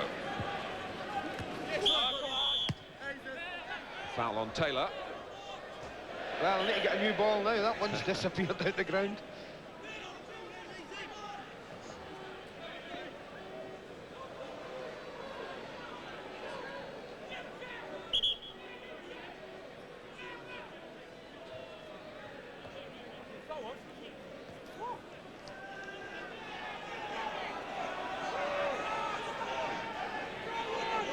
Well, the game will restart now with the throw.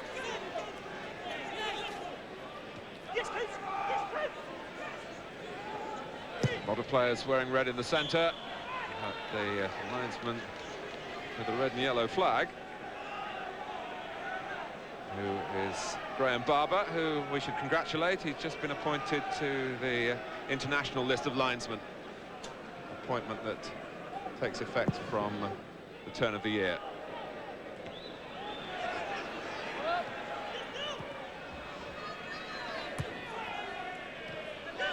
Dillon.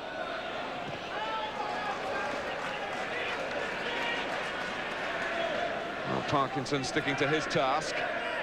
And Reading, although they've conceded plenty of possession, haven't conceded a goal. In all honesty, Martin, haven't really looked like conceding a goal at all either. They've defended very well, defended in depth at times, all right, and they've defended with plenty of bodies behind the ball. And it really has made it very, very difficult for Orient. But for Orient's case, they've got to just stick at it.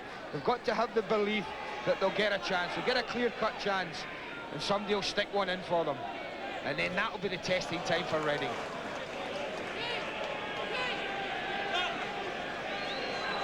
Well, Peter Eustace has been running the gauntlet with law and order this evening, and now he's getting, obviously, a more official comment from the local officers here.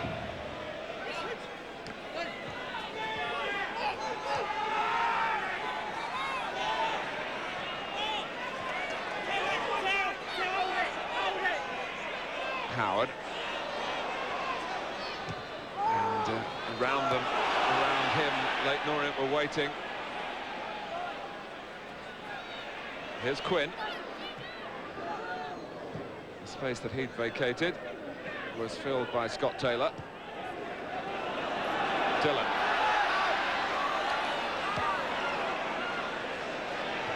Dillon has stayed down. Taylor. There's still time for Leyton Orient to manufacture a spectacular recovery here. Otto. Once more, McPherson dogged in his defensive work. Dillon's picked himself up. Reading are unable to get a breather at the moment, Martin. I mean defensively, because they're not keeping the ball long enough when they've got it. As soon as they get it, they're losing it, and their defence is under pressure right away. And I'm sure the back three in particular, McPherson, Hopkins and Williams, wouldn't mind a little breather of 30 seconds or so at times.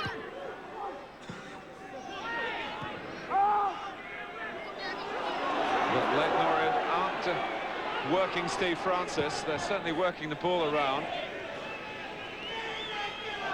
Howard. Lambert back defending again. That's part of his duty. It's the predominant part of his duty at the moment. Here's Day.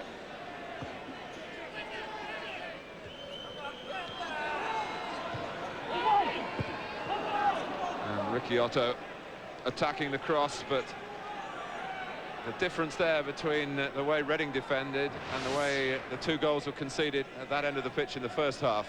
Yeah, they're defending. I mean, look at Keith McPherson. I mean, you couldn't get a cigarette paper between both players there. That's what you call defending at crosses there.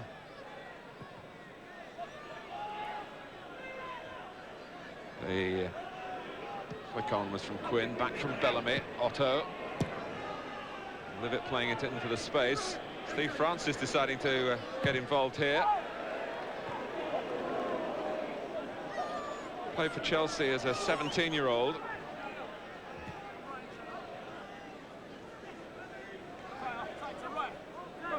Kitchen with a throw, and that's a mishit in terms of the layoff from Taylor. Hales, now Bellamy.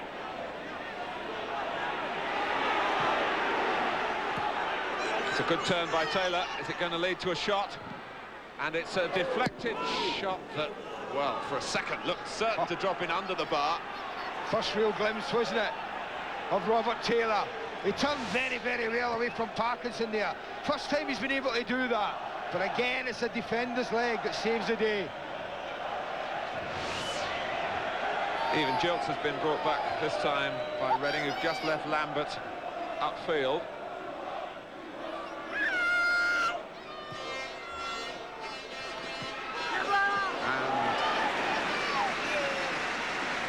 And it was held right on the line by Francis. Well, I always feel at this back post area, Martin, if you put a player on it, the amount of times that ball drops in there, and that's exactly the case. If you've got a player in and around there, You got a little tap in and you're back in the game. Mick Gooding getting ready. He played against Birmingham here in the first round. He's just been hampered in his training by a bruised thigh.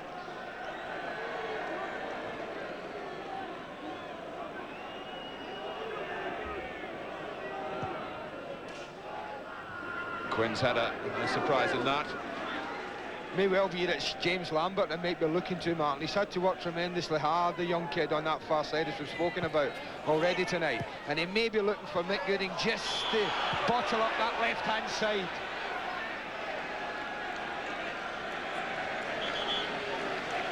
Well, it's Scott Taylor who's coming off. What they're doing, though, it looks like they're saying to James Lambert to move in. Michael Gilks has gone back into midfield. Well, Michael Gilks looks like he's heading over towards that left wing area.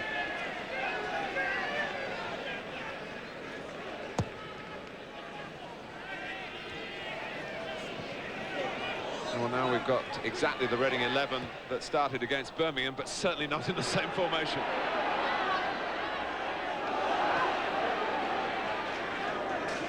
Bellamy finding Lambert snapping away at him like a little puppy. With about as much effect in that particular incident. It was a bit of a catch-weight contest. Hales. The way forward here is through Day. Once more met solidly by McPherson. Wrong angle really for the cross from Keith Day there. He's got to look to get it a little bit 10, 20 yards further forward in those areas and then looking for the cross. Oh, Francis wasn't sure that he was going to get there. And Jeff Hopkins, who is a very reliable professional, much admired in his short time here at Elm Park.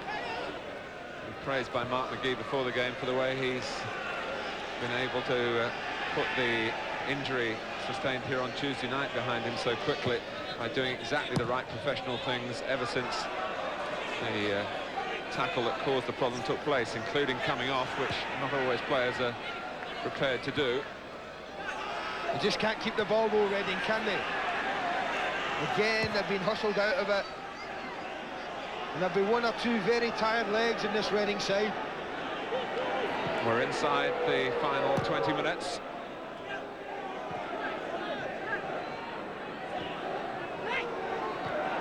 Here's Bellamy. Good approach play by Leyton Orient again, and a woeful shot from Terry Howard, who's renowned at Brisbane Road for the force of his shooting. Yeah, I just think in that case he's getting a little bit anxious. One more pass wide there, shifted it wide, and young Mark Warren was completely free there. It's always easy from up here where you and I are sitting, isn't it? You can never play a bad pass from here. I think that's what I like about this job.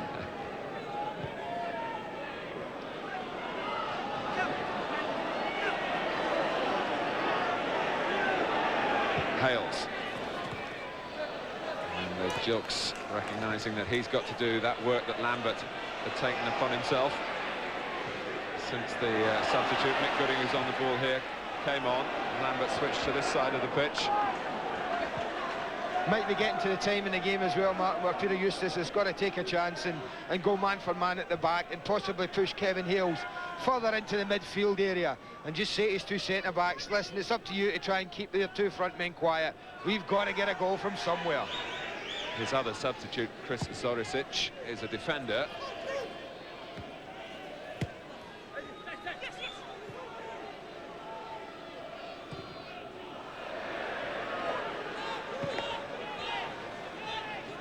But with every attack that doesn't lead to fruition, the frustration mounts for Leyton Orient. It's not just a case of defeat, it's this almost shame that they're feeling about the contrast between their home form and what happens to them when they go outside East London.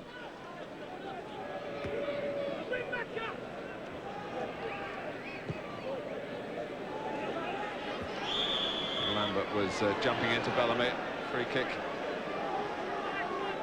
And James Lambert, I think, is going to be the player taken off for the second Reading substitute, Stuart Lovell. And that will happen now. Yeah, he's had to work very hard. I thought earlier he would be the one to go, Martin, but in all honesty, the young lads work tremendously hard. Perhaps not shown us too often the glimpses of ability he's got, but what he's shown is he's got a sense of responsibility for his team, and that's equally important. The cry of Archie, Archie, which is the nickname for Stuart Lovell here. Nobody can explain to me why, not even Stuart himself. It's something to do with a mistaken identity early in his career at the club.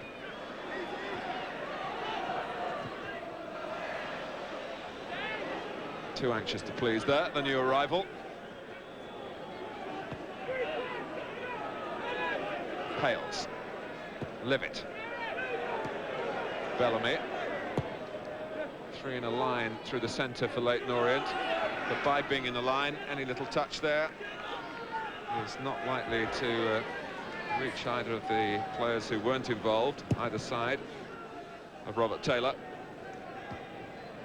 Quinn. Jones. Now Dillon. Gooding. Hasn't been too much of this in the second half.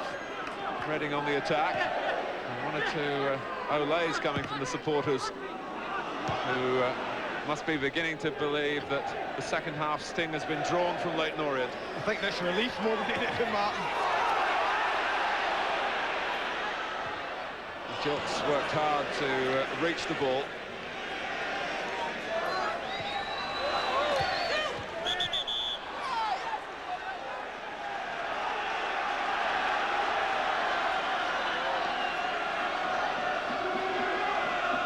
Well, if Reading can see it through, the rise in respect that's being felt for them at this level of the game, and of course now on a wider stage, will continue.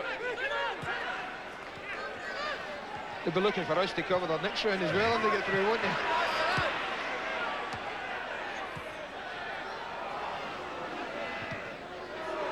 This is what they needed though. A little bit of pressure up the other end. Gives the defenders a chance to just catch their breath. Lovell was looking for Gooding. He now gets it via Otto, but only for a moment. Gooding winning it back, and Otto probably intentionally bundling Gooding over. It was just a change of direction and he was standing his ground. The substitute went down. It's a free kick.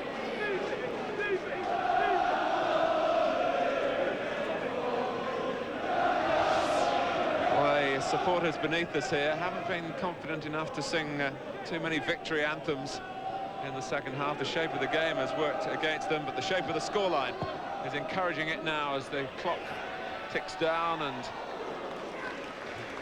Quinn again.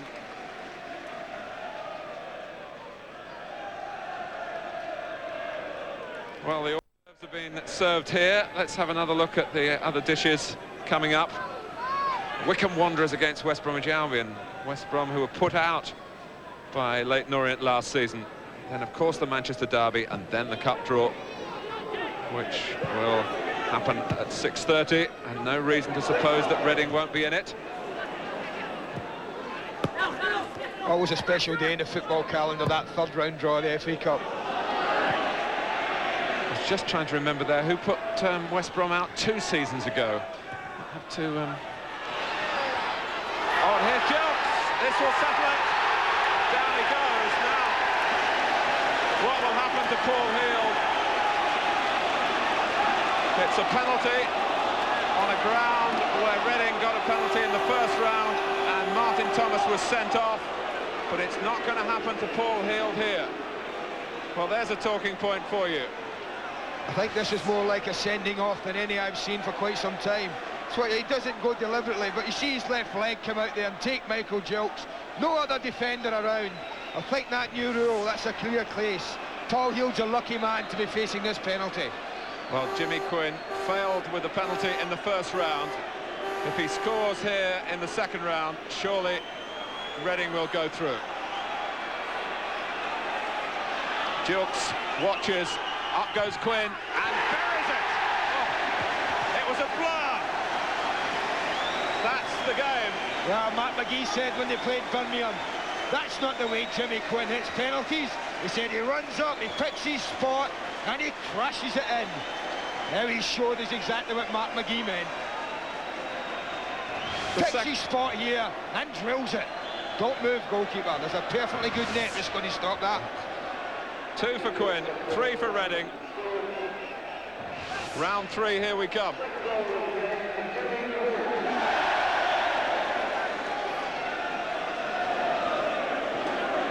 But there'll be plenty to talk about after the game about the incident. Keith Day was the defender who was caught out. And Paul Heald bringing down Michael Jukes. Here's Lovell. Goalkeeper starting to come, got back in a very good position.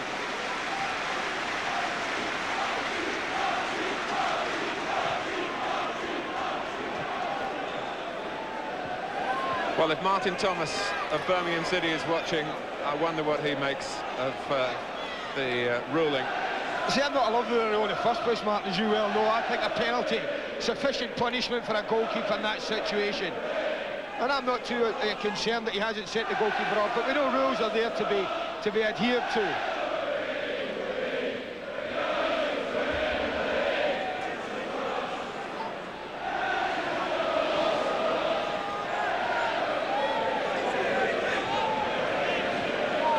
Well, it's a corner. There's 10 minutes to go. Is there anything for Leyton Orient to grasp here? Livet gives the signal. It was Quinn who headed away. And Reading had pushed out. So the ball returned by Livet was going to be an unchallenged catch. Here we see this incident again, Martin. Look, there's not another defender. There's the left leg goes up. That's deliberately bringing down Michael Jukes, stopping him scoring a certain goal. No other defender. The rules of the law state the goalkeeper should go.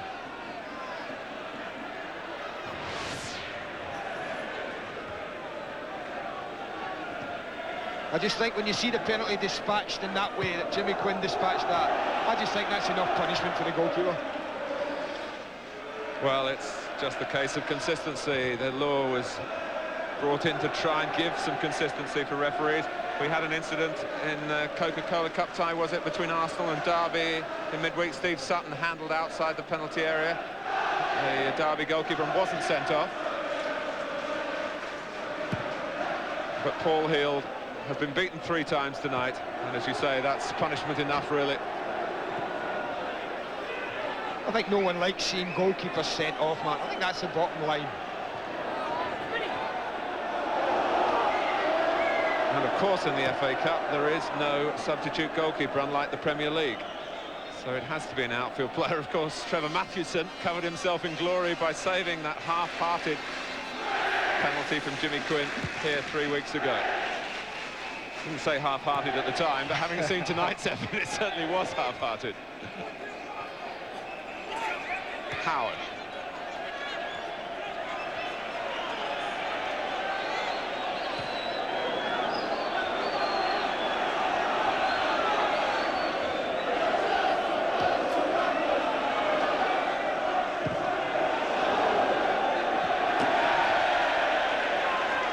Well, I was just about to say that was a foolish run from Tom Jones there. Should be saving his energy, not chasing a ball back to the goalkeeper he's not going to get. But he's chasing, made the goalkeeper play it quickly, and his team have got a throw in now.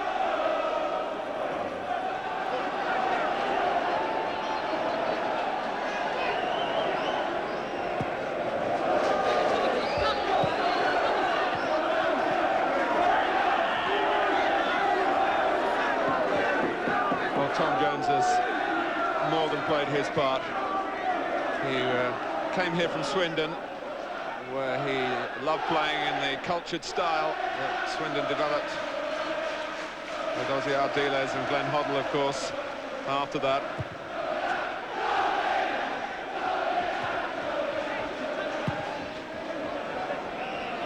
Like 3 goals, people might suggest their attack has won them the game, but I really think the platform was put up in the defensive unit that Mark McGee set up, and have performed very, very well indeed.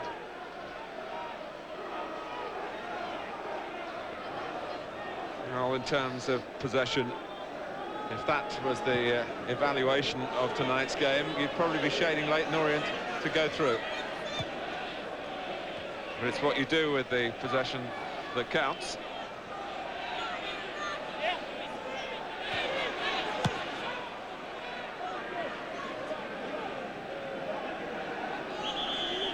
Well, let's get a word with David Livingston, who's got some more news from the far side for us.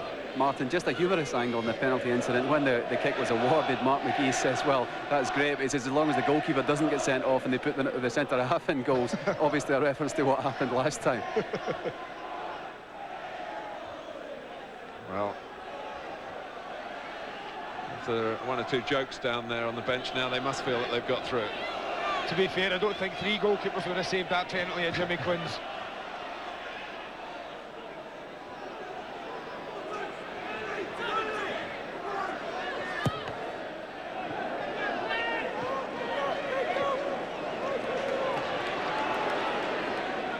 The injured player is Adrian Williams.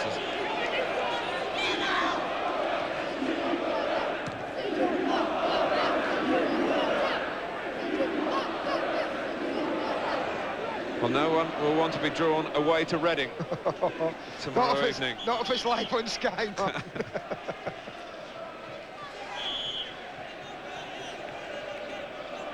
Adrian Williams, who impressed as an attacker against Birmingham and has been part of this very solid resistance that Reading have needed in the second half and in the latter stages of the first.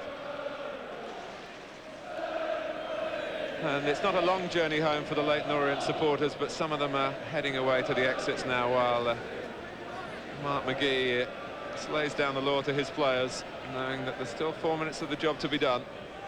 I think even Mark can afford to relax a little bit now, Martin.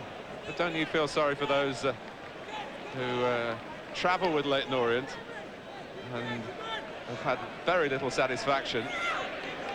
But it's been an unlucky night for them. We hark back to that early injury to Kenny Acheampong. This is how the latest injury occurred to Reading's Adrian Williams, in collision there with Mark Cooper. Nasty they are. They won't be happy, Peter, but I think you're right. That 2-minute spell, right at the beginning of the match, when they first of all lost Kenny Acheampong and then immediately lost a goal, just seemed to knock them for a bit, and it took them a while to recover from that. And by then, the damage had been done. In all honesty, though, Martin, looking at Orient, they haven't done enough for me to get back in the game. Plenty of possession, but very little penetration. It's been noticeable that Steve Francis has very rarely been called upon to make a save of any real distinction.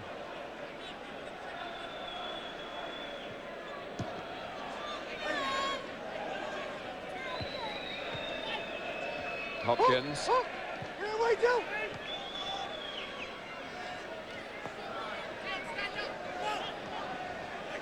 Here's Warren. Well, it was an attempted shot from a player who can certainly walk off the pitch with his head held high, even in defeat. 18-year-old Mark Warren, who's done all he can down the right-hand side. He's supporting out there again as the ball is worked through the centre with Howard and now with Livet. Kitchen. Bellamy. Cooper. Otto reacting to that. And again, it's the speed of McPherson.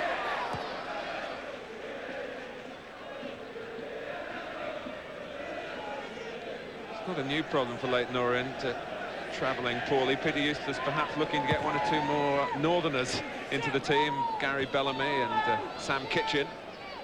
Acquisitions since the end of last season. But the goals are still going in. And tonight they're going out of the FA Cup. Competition they certainly graced last season.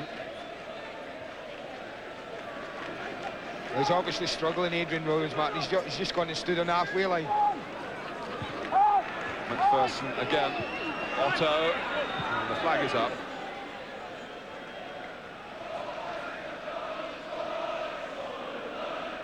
Well, he certainly knows what to do when the ball comes up there, but he's in no position to put it into operation. Both substitutes on, Nick Gooding and Stuart Lovell. Well, Jimmy Quinn's now playing as a third centre-half. What an all-round game he's played tonight. Yes, and he heads off for his 3-match suspension, having left an indelible mark on this second-round FA Cup tie. So they'll miss him.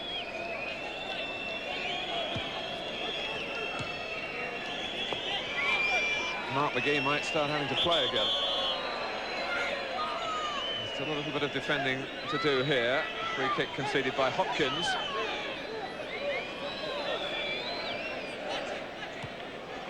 Taylor. That really has been the way it's been for Steve Francis. When he's been called on, the demands haven't been particularly difficult. It's the most emphatic score to win by. And the Reading players will come off the pitch very shortly, feeling that it's been an excellent Saturday night special for them.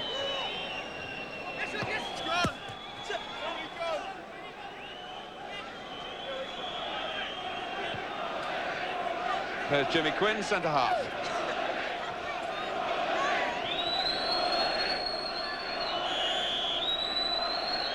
One more free kick for Leyton Orient, maybe the last. But Mark Cooper has been marked so well. Robert Taylor reined in too, the two predominant scorers for Leyton Orient. Livet, that was more difficult for Francis. That was a ball in of high quality, high velocity as well. That was a vicious cross that came across. Robert Taylor was inches away from just getting the touch, and that's all it would have needed with the goalkeeper committed to the cross. But you do feel it would have been nothing more than a little form of consolation for Orient. Jones.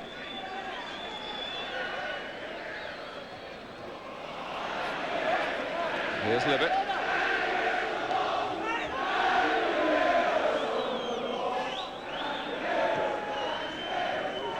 Here's Hales. Now they're sticking to their principles, Leyton Orient. They're not just slinging the ball in, working for an opening. They've done that all evening, but they've hardly had one.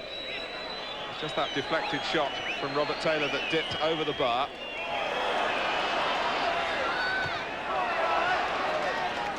And Williams keeping the cause going right to the last when he could have been forgiven for pulling out of that with the injury. It's been a resounding success for Mark McGee and Reading. Wanting to shine.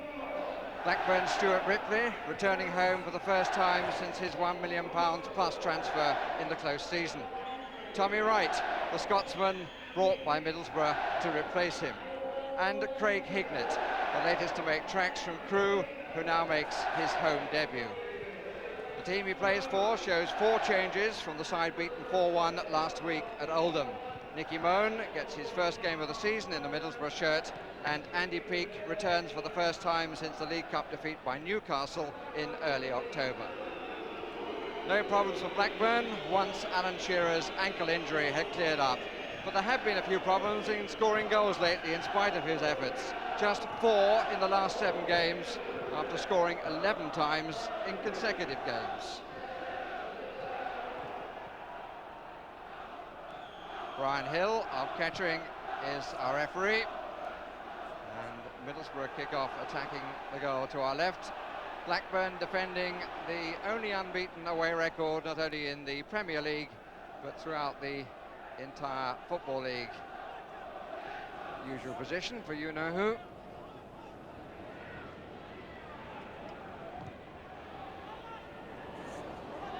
Wilcox thought the Newell was going to drop back to collect it. Shearer.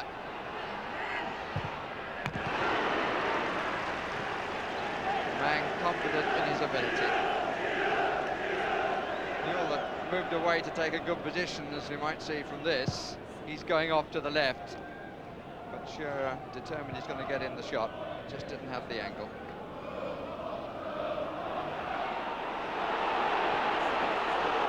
Now,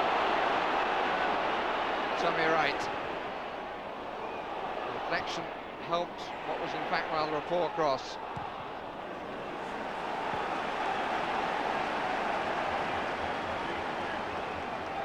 It's Hendry who ends it.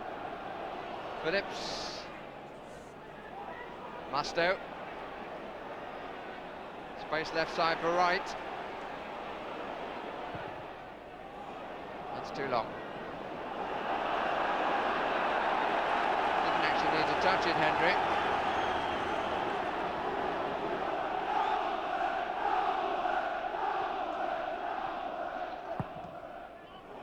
That's better. Hignett. Goalkeeper did awfully well then, because Wilkinson made the run across him and he held his ground before moving. In fact, there was an infringement, but even so, Bobby Mims, well, whether that was hesitation or good play, judge for yourself. But as Hignett goes up, he holds his ground. Wilkinson might have got a touch but didn't. Mims did.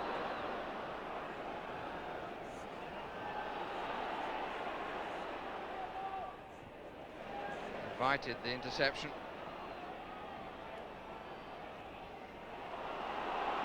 Turned too sharply by Sherwood. Tommy Wright, Wilkinson far post, three others at the back of the 18-yard area. And appeals for handball, the ball driven at Cowans.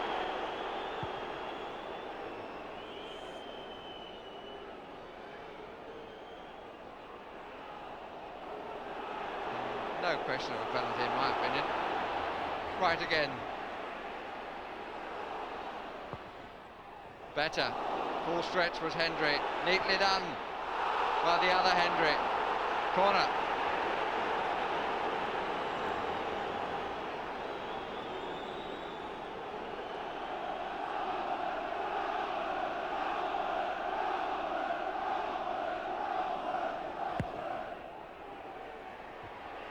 Good strong header. It was actually cleared by the Borough player who'd gone in. Wilkinson, who met it full on the meat of the forehead. And it was Hendry going for it who inadvertently got in the way.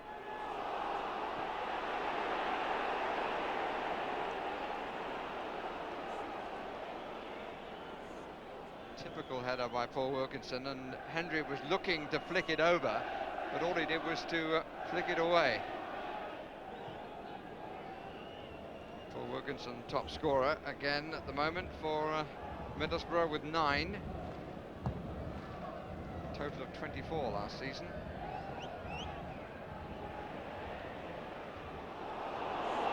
Good bit of hurdling by Hendry. 4 to his left. Passes slightly behind Hignett. Help at hand with Phillips. Thought about the left foot shot and then made no other decision. Make a decision of any sort. Jason Wilcox, bright finish to the half. Tried to curl and does. Lovely goal, Jason Wilcox. Clip with the inside of his left boot and past the right hand of Steve Pearce. Good goal, he came inside and past the outstretched hand and inside the post. That'll make his job a bit easier. His team leading, Ray Harford in the foreground there is number 2, Kenny Dalglish. Lenny Lawrence, the Middlesbrough manager, down on the bench. His side beaten only once at Ayresome Park this season, but won only one in the last 12. That's home and away. And fairly tempestuous end to the first period, but a happy one as far as Jason Wilcox is concerned. It's his first